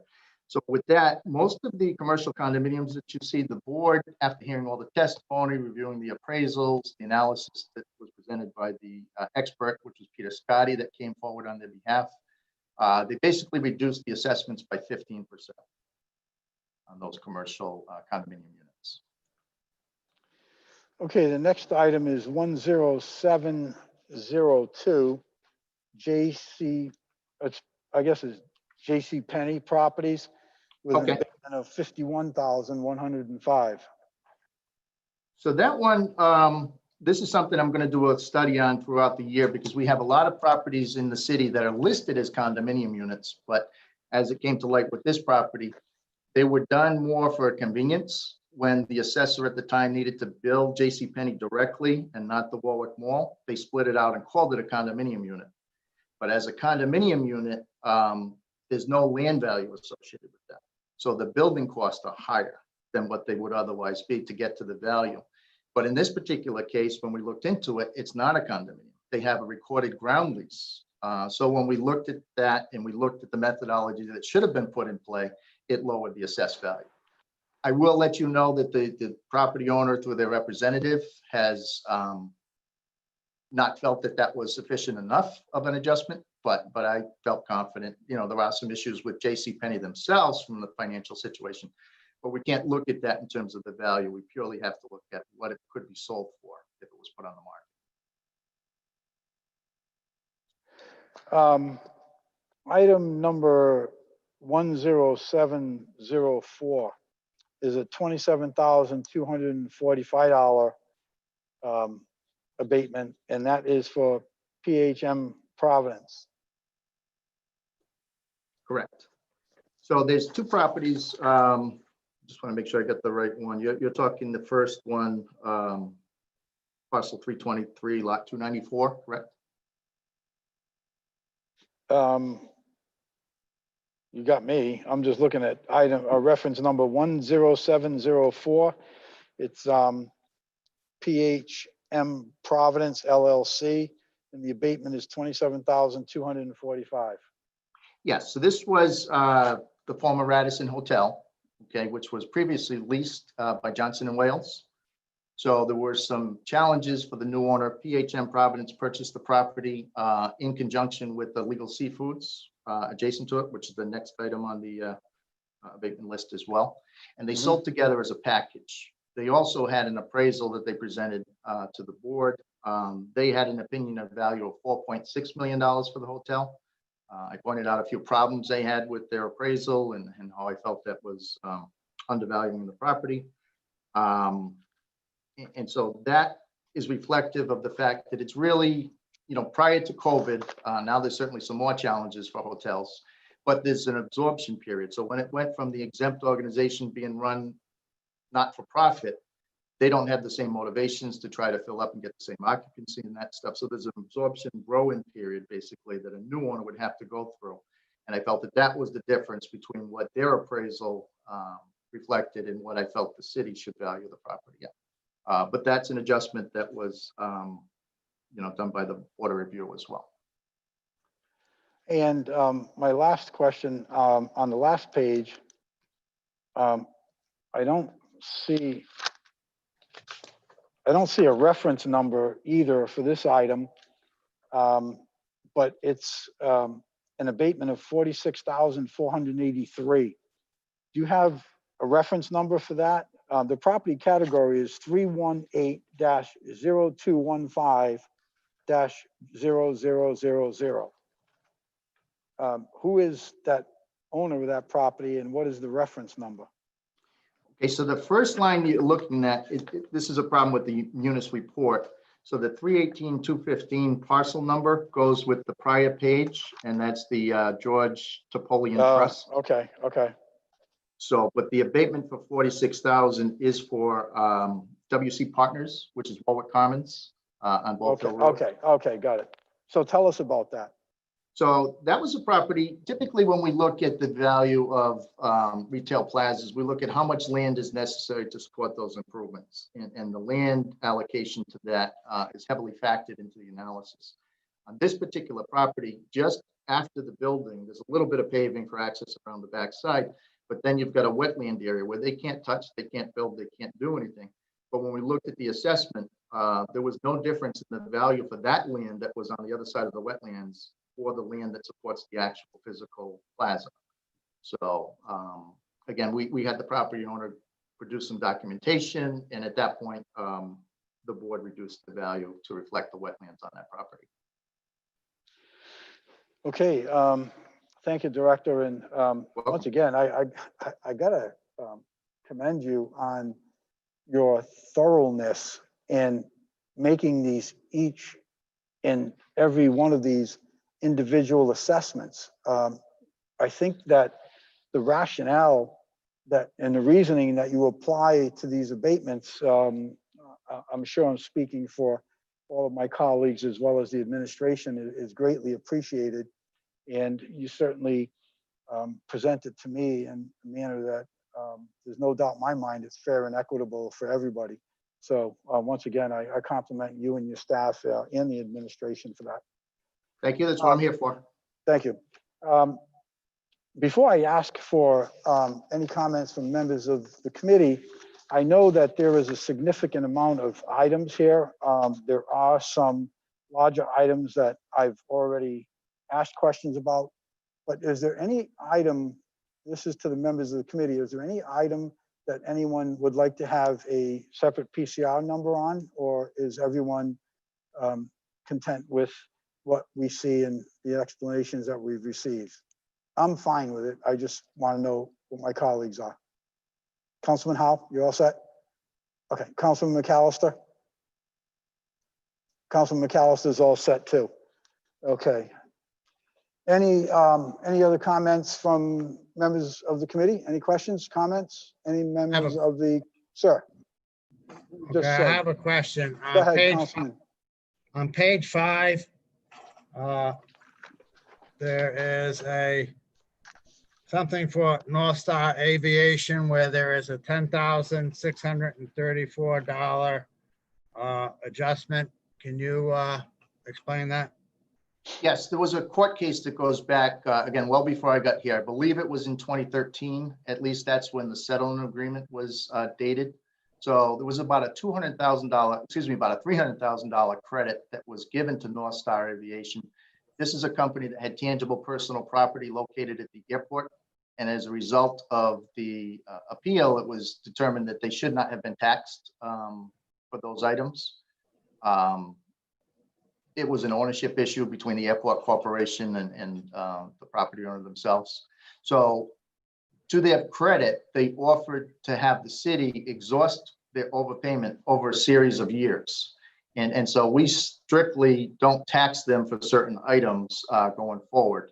So you'll see we now have a settlement credit definition for the abatement. These are some motor vehicles that got through that did not get picked up on. I was aware that this was a tangible appeal, so we made sure the tangible credits got applied since I got here. But I was not aware that they were being taxed for their motor vehicles. So once they got the notification that their vehicle registrations were being held up, we took care of that. I told them not to worry. They still have about $200,000 worth of tax credit, not value, but so it's going to be a long time before they've actually exhausted all of their credit. And again, they were willing to let the city, hold that money for them with no interest being charged. So I give them credit for that as well. When you say that it's personal property, would first thing that comes to mind to me is an airplane. Is that something that was part of this?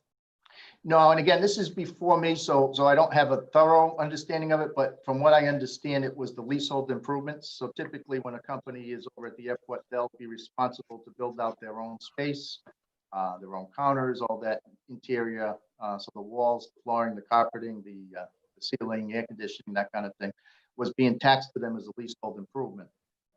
In reality, they were not the owner of that equipment because under the terms of the lease, that equipment or portions of the building, the ownership of that reverted back to the airport corporation upon termination of the lease. Again, this was all done through the courts. I wasn't part of it. I'm just relaying what I read in the documents. That's all I have. Thank you. Thank you, Councilman. Thank you, Neil. Any other questions from members of the council? I just Hearing had none. one. Oh, sorry. Go I ahead, need a- Councilman Sinapi. Go I ahead. need a PCO on the last one just due to conflict. When you say the last one, you're talking about this Very abatement? last one on the list, yeah. Okay. Just let me get back to that.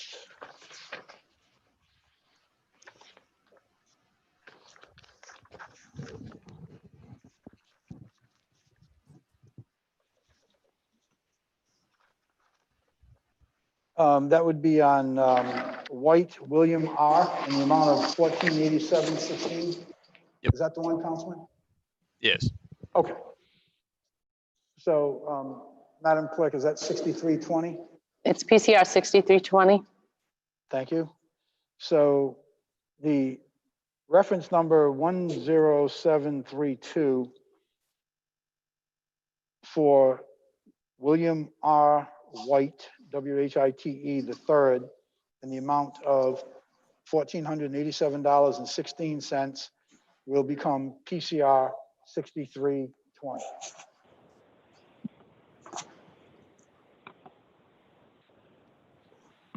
Okay, so do we have any other questions from members of the council? Do we have any questions from members of the public? Do we have any questions from members of the public? Okay, first I'll need a motion on PCR 5520. I move favorable action. We have a motion for favorable. Do we have a second? Seconded. All in favor? Aye. Aye, thank you. Next, I need a motion on PCR 6320. Mr. Chairman, I see one of the attendees has their hand up. Is that a question? Oh, sorry. Okay. Thank you, Councilman. The attendee, would you please identify yourself for the record, please? Yeah, this is Roger. Oh, yes, Roger. I have a question for the gentleman. He referred to pre-COVID and post-COVID properties. Can you explain why are we going to have a negative impact on real estate in the city next year because of post-COVID? Maybe he can elaborate on that for me. Neil, would Sure. you please address that? Absolutely. So because a lot of the properties that we have within the city were severely affected by COVID, I do expect we will see an increase in the number of appeals. However, based on my 30 years experience with working with the statutes and the way they're worded, I don't think that any of those appeals will be successful because COVID did not affect the market in any way till at least the beginning of 2020. So the assessments were done on December 31st, 2019. And at that point, there was no COVID known, so there was definitely no impact in the market that would be reflected in the assessment. So I do think we might have some extra litigation expense because these properties, such as the hotels, the restaurants, the hospitality industry altogether, a lot of the retail properties have been severely impacted. And I have had conversations internally, and I think we're going to try to get out in front of that and work together with multiple departments and through the administration and the mayor's office, try to assist these property owners in any way we can. But from an assessment standpoint, I don't think it will have any impact. Well, just one other follow-up on that. What happens if one of these hotels, restaurants go bankrupt? Isn't it that much more difficult for you to collect the money? Well, what happens is, you know, and take aside the fact that we're going to try to work with them and do everything possible. But what typically happens with real estate is we will be made whole in one way or another at some point in time. Now, some people might not be able to pay because of a bankruptcy, and we might have to have a tax sale on certain property. But eventually, typically, either through the tax sale process or working out a payment plan, we typically will be made whole on real estate. That's not the case on personal property and motor vehicles, but real estate, it is typically the case. But that will impact on 99% we're projecting for next year for collection rate, correct? Well, it may in the short term, but again, over the period of time, eventually a property, if they can't pay, is going to go up for tax sale, and that money will come into the city. It might be delayed. That might be something that Lynn could address if there's a cash flow issue, but this is something new to everyone. We're going to have to analyze it, stay on top of it, and watch it, and make sure the money coming in is sufficient enough to provide the city services and take appropriate action from there. But I haven't been involved in any of those conversations. I'm sure Lynn and the mayor's office have. Okay, thanks. You're welcome. Thank you, Roger. Thank you, Director. Welcome. Okay, so we have a motion. We have favorable action on PCR 5520. I now need a motion on PCR 60-20. I'm sorry, we already have comments from the public. Any other comments from the public? Hearing none, I need a motion on PCR 6320. I move favorable action. Seconded. We have a motion for favorable. We have a second. All in favor? Aye. Aye. Aye. Thank you. Thank you. Motion passes. PCO 1120, ordinance regards to approving the financing of design, construction, repair, rehabilitation, equipping, and extension of the city's sewage collection system. For first passage, Councilman Howe. For first, you mean for discussion? I'm sorry. For discussion, yes. Thank you. This is something that came forward. I apologize, Mr. Chairman. Give me 1 second. I just want to pull up the right page. I got quite a few pages opened on my computer right here. Sure. And this is for, just to verify it, the Airport Oakland Beach Interceptors.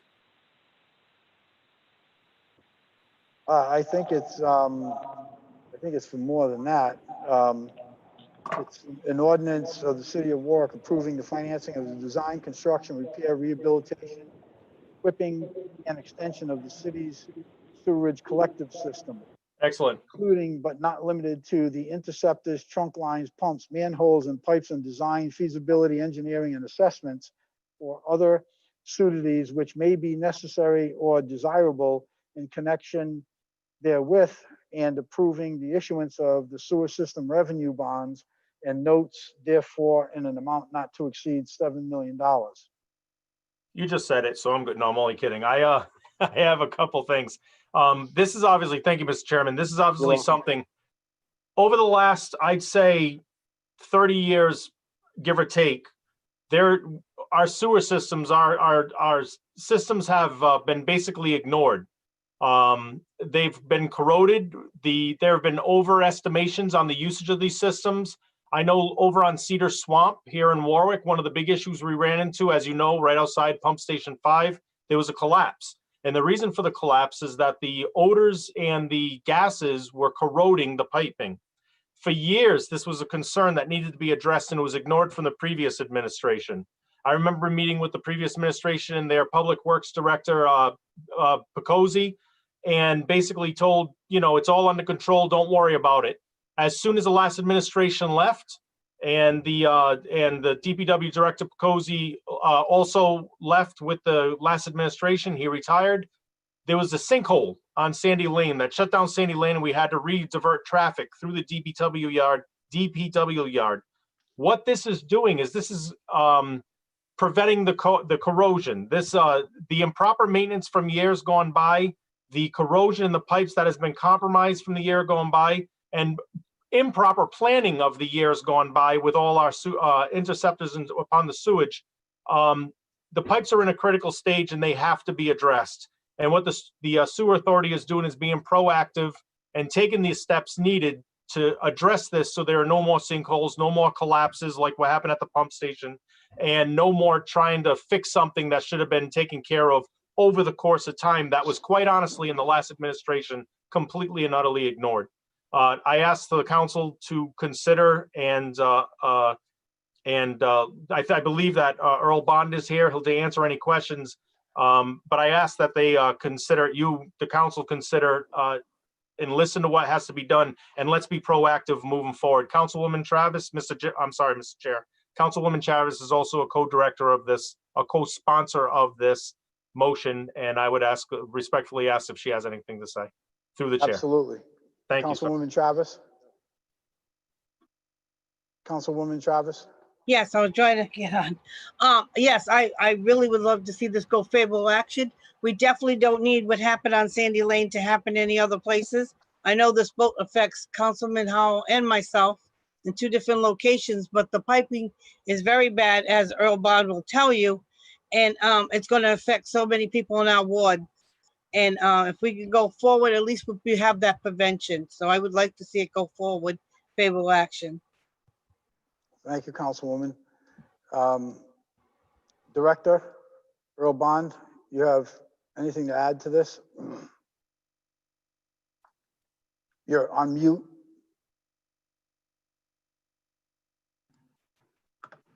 How's that? That's good. Thank you. Hey, good evening, everyone. Yeah, I'd like to give you a brief history on these interceptors. So we'll talk about the airport interceptor first. The airport interceptor was installed when the contract 2 and 3 of the sewer authority, as they began the build out. It's a 48-inch mainline gravity interceptor that receives wastewater from the north and south end of the city. We have approximate daily flow of 3.5 million gallons a day going through this pipe. Although that may seem a lot of flow, it's actually not for the size of the pipe. And the system, over a period of years, that system, an interceptor being installed 60 years ago, has been subjected to hydrogen sulfide. Hydrogen sulfide is a gas that is created in sewerage that, once it leaves the sewerage in a soluble form to a gaseous state, breaks down and turns into hydrogen sulfide. Sulfuric acid that'll rot and corrode the pipes. So we did a condition assessment on this interceptor, and we were able to see several areas of this interceptor where the actual rebar is exposed throughout the system. And there's supposed to be about 2.5 to 3 inches of concrete on the inside of the diameter of the pipe before you see the rebar. And some of these videos actually show where the rebar is exposed. And also, if you really look closely, you could put your hand behind the rebar. This pipe is about 6,100 linear feet in length and needs to be completely rehabilitated. Has 3 critical pinch points located on the infrastructure, which is Post Road, the railroad tracks, and down the center of Jefferson Boulevard and Service Way. Any one of those failures will result in a severe disruption of service, as well as an environmental non-compliance. The second interceptor that's on for tonight is the Oakland Beach interceptor. Everybody will be aware of what the Oakland Beach interceptor is. That's the pipe that failed at Cedar Swamp and on Sandy Lane. That pipe begins as a 20-inch diameter pipe on Albert Road, goes behind Warwick Vets, down Hurley and Armory, down the center of Sandy Lane, takes a right at Fire Dispatch and into the back of DPW, down by Range Road, and dumps in at Cedar Swamp. Pipe ranges in diameter from 20-inch to 24 to 36-inch. And over the years, everybody knows that we had a failure on that pipe. Sandy Lane's been relined using a cured in place product, and also behind Vets has been relined. So we're looking at rehabilitating the rest of these interceptors before we experience another collapse.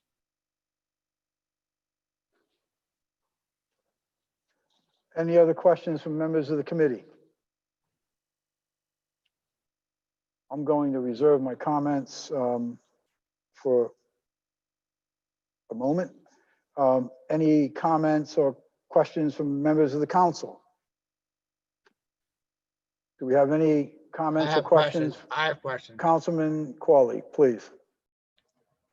I have a question concerning the interest rate and term of the loan or the bond. Okay, well, Councilman, what we're doing right now is we're asking for bond authorization from the city council. Once we get that bond authorization, we're going to be able to apply for a bond, and we don't have an answer to that because we're not in that process. Okay, and why is it that I know the sewer authority is an enterprise fund and separate, but first cousin, I guess, to the city. Why doesn't the Warwick Sewer Authority go directly to the infrastructure bank for this? Again, the policies and procedures that are in place, the city council has to provide the authorization for us to borrow a revenue bond.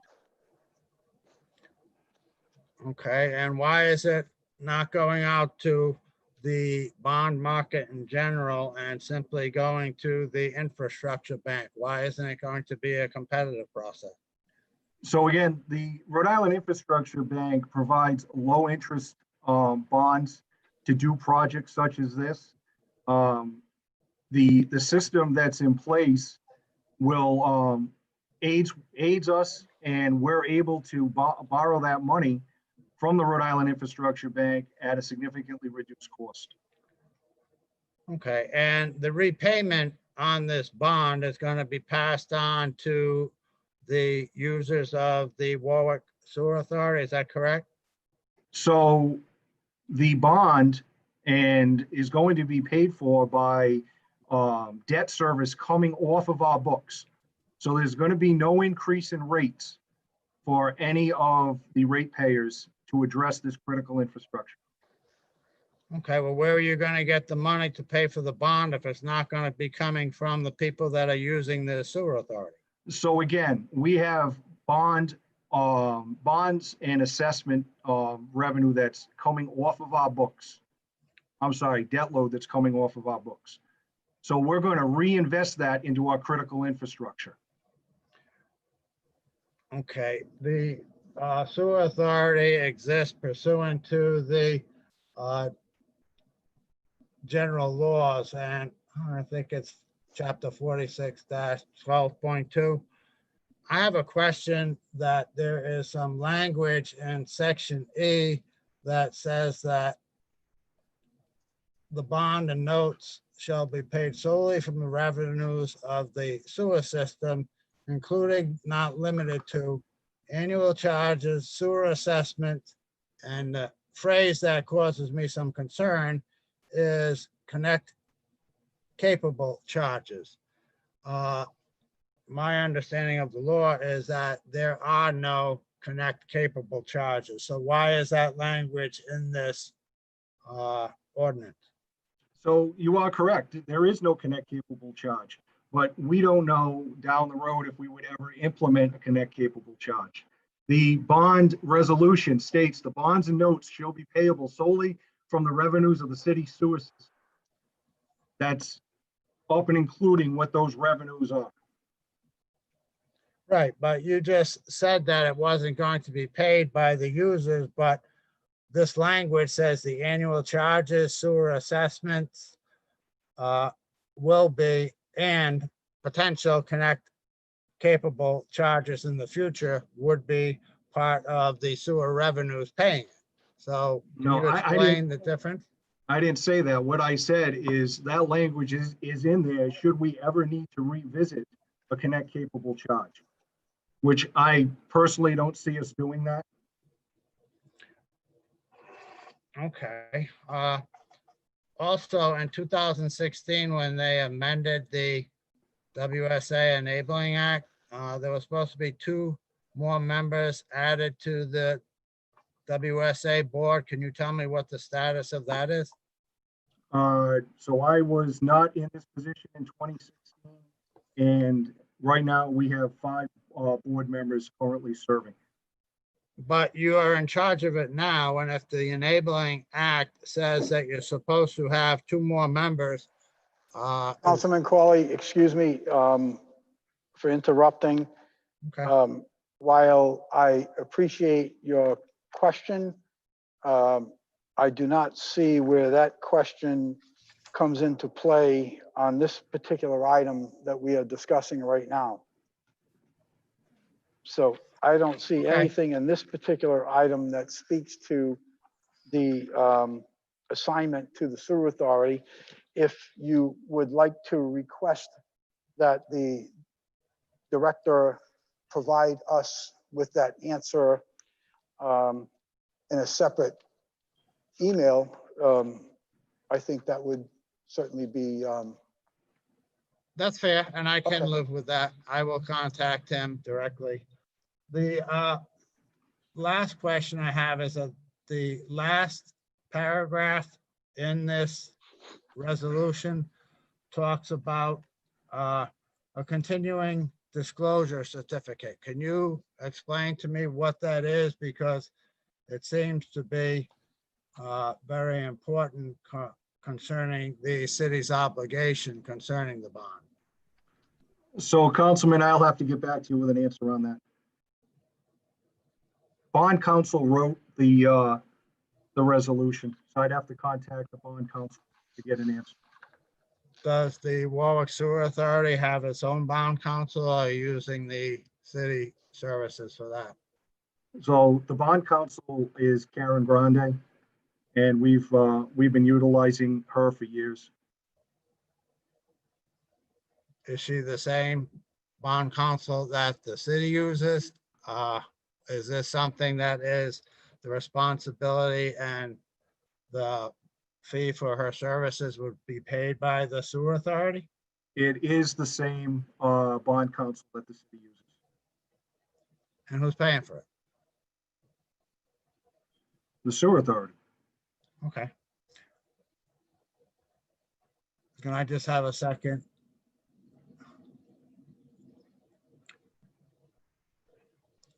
Well, in reading the last 2 sentences, it says that the city is making an agreement that's basically controlled by the continuing disclosure certificate.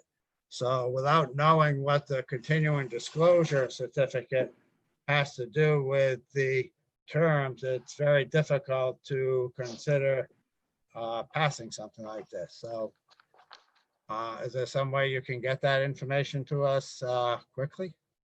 I can get that information to you, Councilman, but I will advise you and everyone else that this is critical infrastructure, and it needs to be repaired. The can's been kicked down the road for many years from the prior leadership team here in administration, and we have now taken a proactive approach to begin to address and plan to repair the infrastructure. It's long overdue. It can't wait any longer. And it's not a matter of if, it's, in my opinion, it's a matter of when we'll experience another pipe collapse. I understand that we have problems with the infrastructure of the sewer authority. I'm not blaming decisions that you have made, but the people that end up ultimately paying for that are the taxpayers in Warwick and the users of the Warwick Sewer Authority. So, And again, I'll agree with you, Councilman. And if we have another pipe collapse, the ratepayers are going to be paying a lot more money than if we were to realign that. That's why we're doing this. That's why we're moving forward to protect the ratepayers and the taxpayers in the city of Warwick. I'm not saying that's a bad idea. What I'm saying is, without knowing what the terms of the agreement are, which are controlled by the disclosure certificate, I am not being informed of information that I need in order to be able to act on it. Well, Councilman, again, to advise everyone on this council, you're being informed that this infrastructure is at a critical stage. And to kick the can down the road because we don't know or we're not sure what the definition of a language is reckless. And we need to move this forward. The language in the bond resolution is common language used. Excuse me, Councilman Corley. I need to interject here. So, Director, I hear your communication and your emphasis and your tonality regarding critical infrastructure, the possibilities of failure, collapse, the cost to the taxpayers, how critical this document is and this resolution is to be passed. And as the director of the sewer authority, who is the speaker to this language, I would expect you to have the definition to something that is critical within its content. And that particular line right there, failure of the city to comply with the continuing disclosure certificate shall not be considered an event of default. However, any bondholder, blah, blah, blah. I would think that it would be compelling upon you as the director of the sewer authority to know the definition of a line item that's in this particular document that you have referred to on numerous occasions as critical, as must be passed now, displaying a sense of urgency, et cetera, et cetera. And I have to concur with Councilman Corley that I think all of us are entitled to know what that item means. Now, and again, so excuse me, Director. I will let you, have your say when I finish. Having said that, I'm more than happy to sit here for a few minutes and recess for 5 minutes or 10 minutes, and perhaps the chief of staff or someone else or your legal counsel can provide us with a definition as to what that means. To ask us to vote on something where you as director do not know what the definition of that means or what the implication of that means, for me, I have a difficult problem with voting on that. If you don't know, how are we supposed to know? Excuse me, Chairman. No, If I may, excuse me, I'm looking at prior Councilman, authorizations of this and it appears Councilman regularly. Councilman Sinapi, right now, my conversation is directed to Director Earl. I will afford If you prefer, I the can utilize opportunity in a parliamentary minute. procedure to have the opportunity to interrupt you, or you could politely allow me to say something that could help you. One or the Well, other. you can, right, you want to do what, please? Either I will use parliamentary procedure to interrupt you rudely, or you can allow me to do it in the polite way in which I am trying to do now. I'm trying to Okay. assist you. Okay, great. Would you like to assist me after Earl Bond responds to my questions to him? Or would you like to assist No, me it potentially renders it moot. Okay, this go ahead. phrase that everyone's concerned with, and I don't blame you, it's a phrase that could seem scary. I'm looking at our ordinances, and this appears regularly in every single one I can find on our ordinances. So it seems to be boilerplate, and my experience with bond counsel with the school department stuff is it is in fact boilerplate, and they often don't necessarily have a definition handy because it's so boilerplate. Okay, well, thank you for your input on that. I am not an attorney, nor have I seen this provision in other items that we have been voting on or presented. And due to the fact that I am not an attorney, I am not familiar with the legalese of some of these definitions. And I have criticized other people for voting on things that they have no clue what that item contains or the definition of that particular item. I want to know what it means.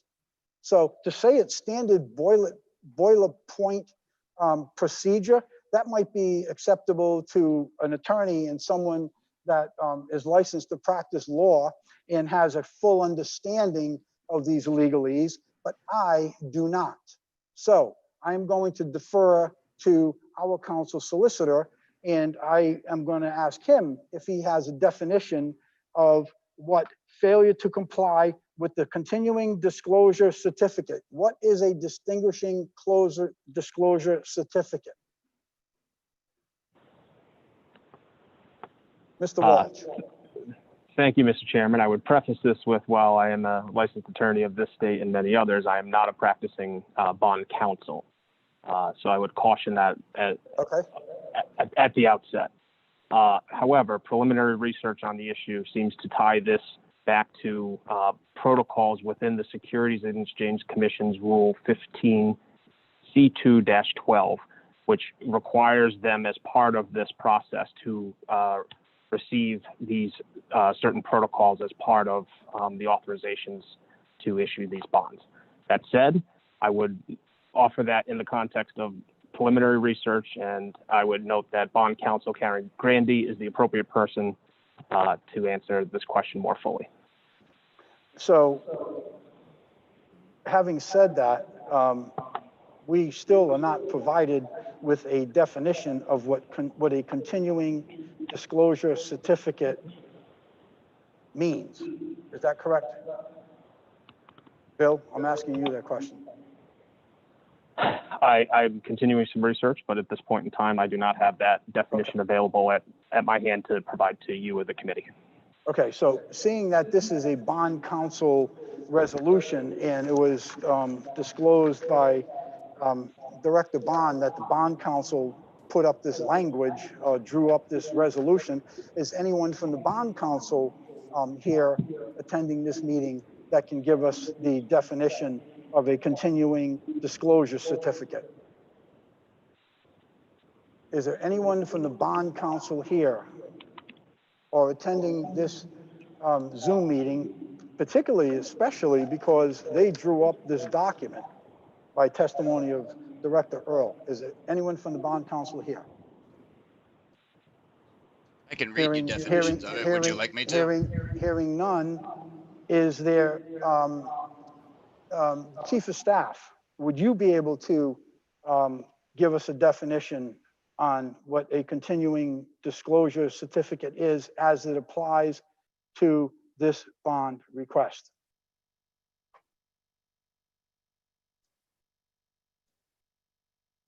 Okay, I guess not. Councilman Sinapi, you offered to provide a definition as it pertains to this particular bond request. Seems to connect with what Attorney Walsh stated.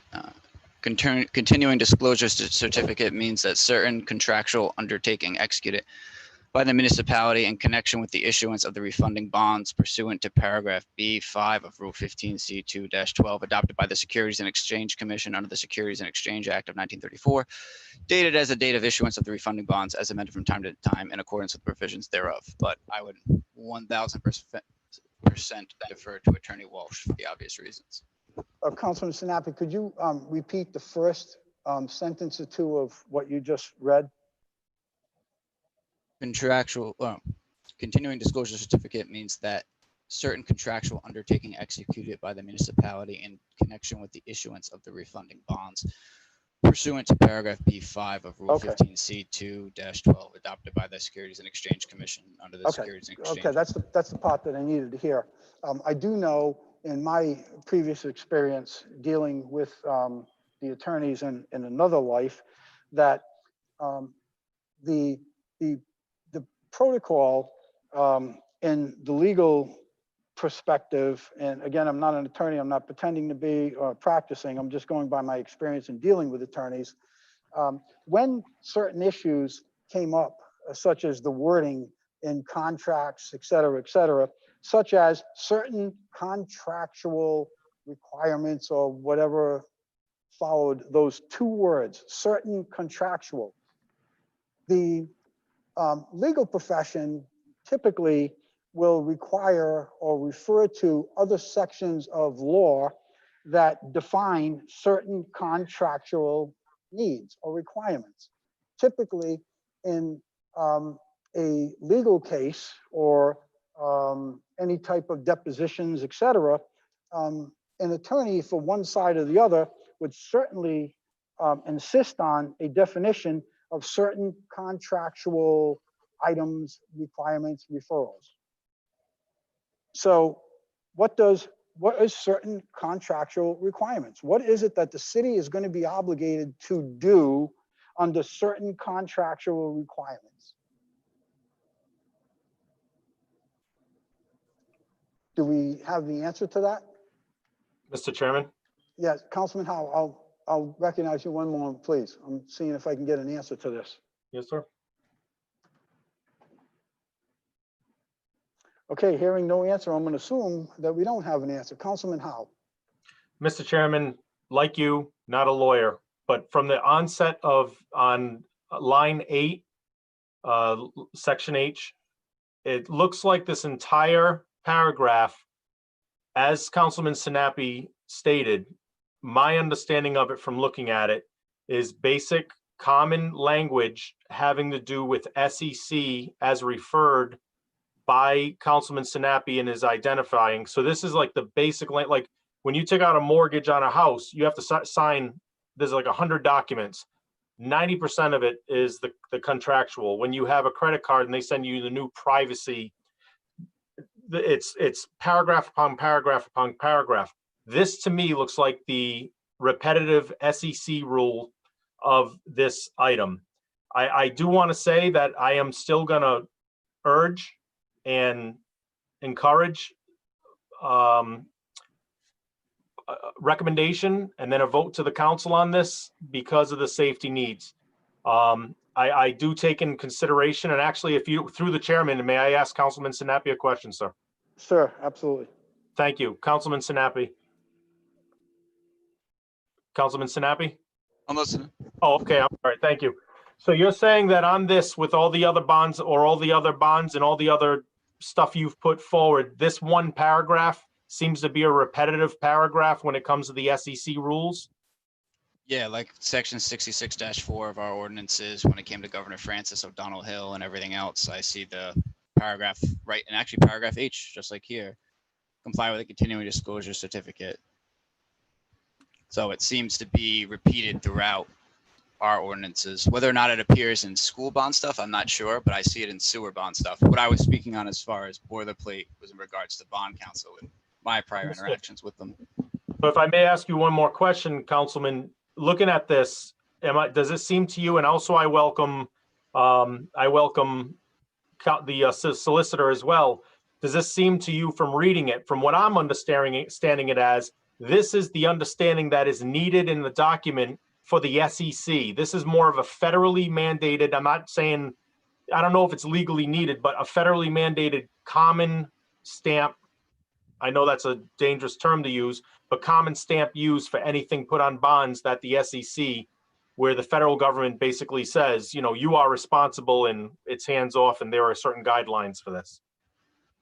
I mean, I'm not allowed to provide legal advice in this regard. I can only tell you what Google says, and Google says that this is common and appears frequently, as does it's referenced by disclosure obligations in the CFR as well. And I mean, basically speaking, I know Councilman Lattiser is rightfully concerned as far as what does it mean from the perspective of what does it mean we owe, but the ordinance itself seems to say what our obligations are. We have to pay back a sum of money within a certain time frame. I mean, it's pretty straightforward from that perspective. I get that it uses legalese, and I don't blame him for being concerned because legalese is, to put it lightly, quite a bit of a pain in my life as well. What I might suggest going forward on separate bills, ones where I don't have time as a factor for the safety perspective, is you can ask your bond counsel to put definitions of things at the beginning. I mean, you guys see that all the time, I imagine, where you'll see a statute that says, by the way, here's a definition of these things as they appear below. That way, even if it's not us here voting on things, we don't have these questions and we don't potentially block something that's needed time-wise. Thank you. So, Mr. Chairman, I would recommend, again, as I'm reading it from what Councilman Sinapi, understanding it was a online search, and also understanding that this was written by a bond counsel. I know that when this was forwarded, it came from the bond counsel to the solicitor's office, from the solicitor's office to me when I put into docket this. I'm confident. Again, I'm going to request, Mr. Chairman, that we move forward on this for the safety. We can't kick the can any further. It's our job to be proactive. We already know all the issues that we ran into. I'm going to recommend and I'm going to push for favorable action, and I ask that the body of the council do the same. Thank you. Thank you, Councilman. So I'm going to read something to you again, starting on line 5 at section H. It says the mayor and the city treasurer and the chairperson of the Warwick Sewer Authority are authorized to take all actions necessary to comply with federal tax and security laws, including Rule 15C2-12 of the Securities and Exchange Commission, parenthesis, the SEC rule, and to execute and deliver a continuing disclosure certificate in connection with the bonds or notes in the form as shall be deemed advisable by the mayor, etc. How can you vote for something you don't know what it means? We do not know. It says, and to execute and deliver a continuing disclosure certificate in connection with the bonds. That is a significant statement. It is a significant charge, and we don't know what that definition means. We don't even know what the hell a continuing disclosure certificate is. And what we don't know is we don't know what is the ramifications to the city, to the sewer authority, to the taxpayers, and to the ratepayers of the sewer authority if we don't comply with something that we don't even know what it contains. So, having said that, let me be clear. I absolutely understand the need for this. I understand the significance of it. I have 880 people in Bayside 1, 2, and 3 that desperately need sewers and been waiting for sewers for almost 8 years. I understand that this $7 million isn't just for interceptors or trunk lines, but not limited to interceptors, trunk lines, etc. I absolutely support the concept of this. I support the necessity of it. I do not necessarily agree that it should be paid for only by the clients or customers of the sewer authority, but I do understand the need for what it is. I also understand the reasoning why these collapses have occurred. And it was said that the usage was overestimated. I disagree with that. The usage was not overestimated, and that was certainly determined in the 1 year of committee hearings that I had as the sponsor of the enabling legislation. What has occurred is it's an underusage. It's not underestimated or overestimated. It's underusage of the sewer authority. And that is because this city has never implemented mandatory connection or any other type of requirement to reach the anticipated usage that the system was designed for. To this day, I still do not believe that 60% of this city is sewage. And that is why based upon information that has been provided to me from the sewer authority over the years, that we have infrastructure, at least this particular type of infrastructure failure, which is the hydrogen sulfide, which is occurring because of underflow in the system. So having said all that, to be, again, perfectly clear, I understand and appreciate the need for this revenue bond. I am certainly in support of extending the sewers. I am the one that got elected for promising sewers when nobody was supposed to ever get elected for promising sewers. So I get it. I understand all about the sewers. I understand about the need for sewers in my ward, far more needed than most other wards. But what I cannot support is voting for something that nobody has a definition of what is required. This isn't like a recommendation, like, oh, you know, if you're a mind to, this is a requirement to execute and deliver a continuing disclosure certificate. We don't know what it is. The director of the sewer authority doesn't know what it is. We can't get a legal interpretation, a definition as to what that requirement is, and nobody else is weighing in on it. I am not going to support this because I think it is completely irresponsible to vote on this item when we don't know what that contains. It may be very simplistic. It may be a very simple answer, but I need to know what it is.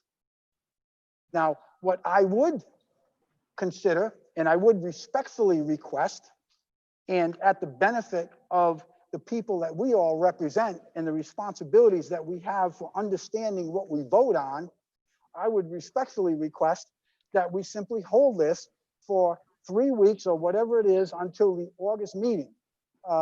And then once we know what this is, or if we have a 10-minute recess and somebody can define it for me, fine. That's what I'm going to be requesting. Chairman, if I may suggest a 10-minute recess then, because I found information from a law firm that may assist you. Council President, I request a 10-minute recess. Since you're in committee, I think the committee would make a motion and then you take a 10-minute recess. I make a motion for a 10-minute recess. Do we have a second? Second. We have a second by Councilman McAllister and Councilman Howe. Thank you very much. We are in recess.